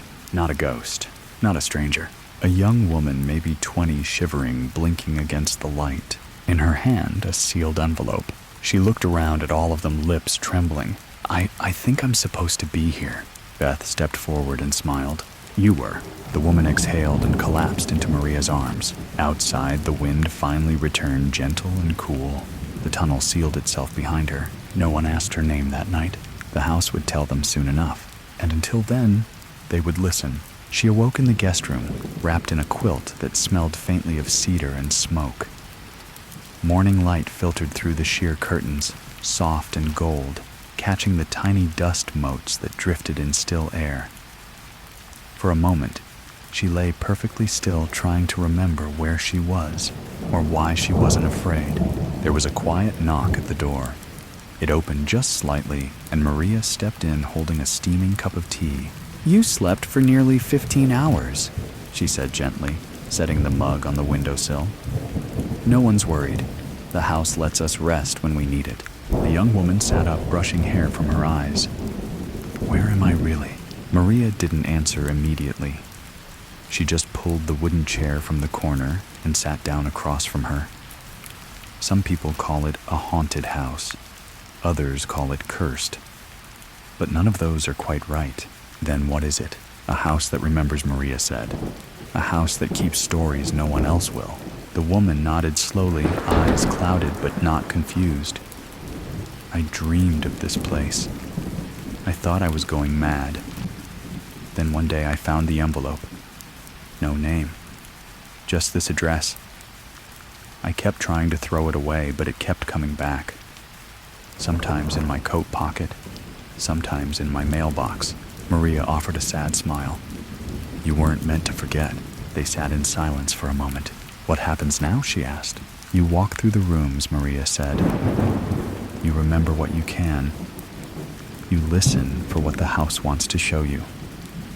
You stay as long as it needs, and then you leave, or you stay longer, but either way you'll know. That afternoon the woman explored. She didn't rush. She moved like someone navigating through an old diary, pausing at certain corners, running her hand along the ridges of the walls, tilting her head, when a smell or light caught her off guard. She paused longest near the attic stairs, but didn't climb. Not yet. Some things needed to be earned slowly. She found Jamie in the hallway, humming to himself as he lit candles. He offered her a small flame without speaking. Lucy placed a stone in her palm and said only, "This one is for dreams you haven't had yet." Beth handed her a folded piece of paper. When she opened it, it showed a small room. A chair, a window, a spiral drawn across the floor. "This is upstairs," the woman said softly. Beth just nodded. "You'll find it when it's ready." That night, rain tapped gently at the windows again. But this time it wasn't eerie. It was grounding, steady, rhythmic. The house seemed to exhale with each drop. The floorboards didn't creak. The walls didn't whisper. The presence was still there, yes, but quieter now. More watchful than wanting. Elliot found the woman on the second floor landing, sitting on the floor with her knees pulled to her chest. "You okay?" he asked. "I keep waiting for something terrifying to happen," she said. Elliot sat beside her. "It already did.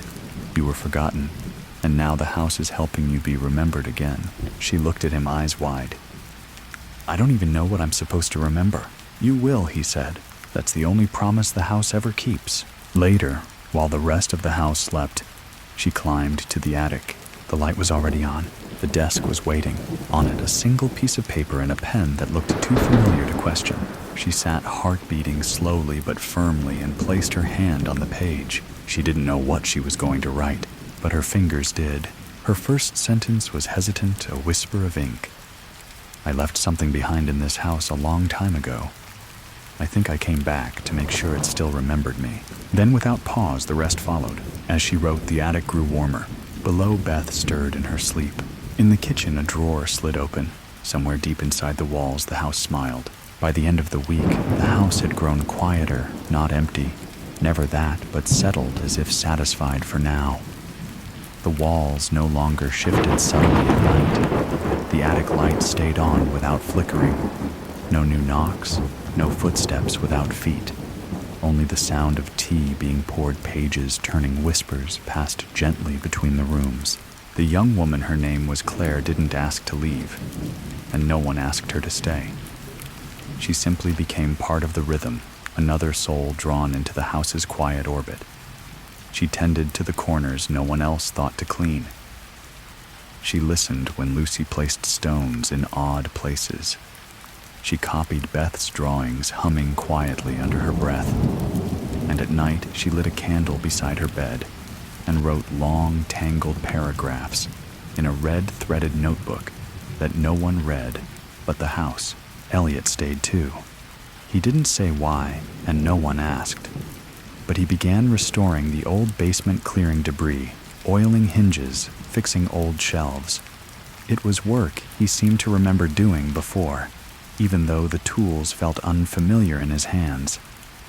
He whistled while he worked, soft and slow. It was a song no one recognized, but the house did. The pipes stopped groaning when he passed. The dust stayed down.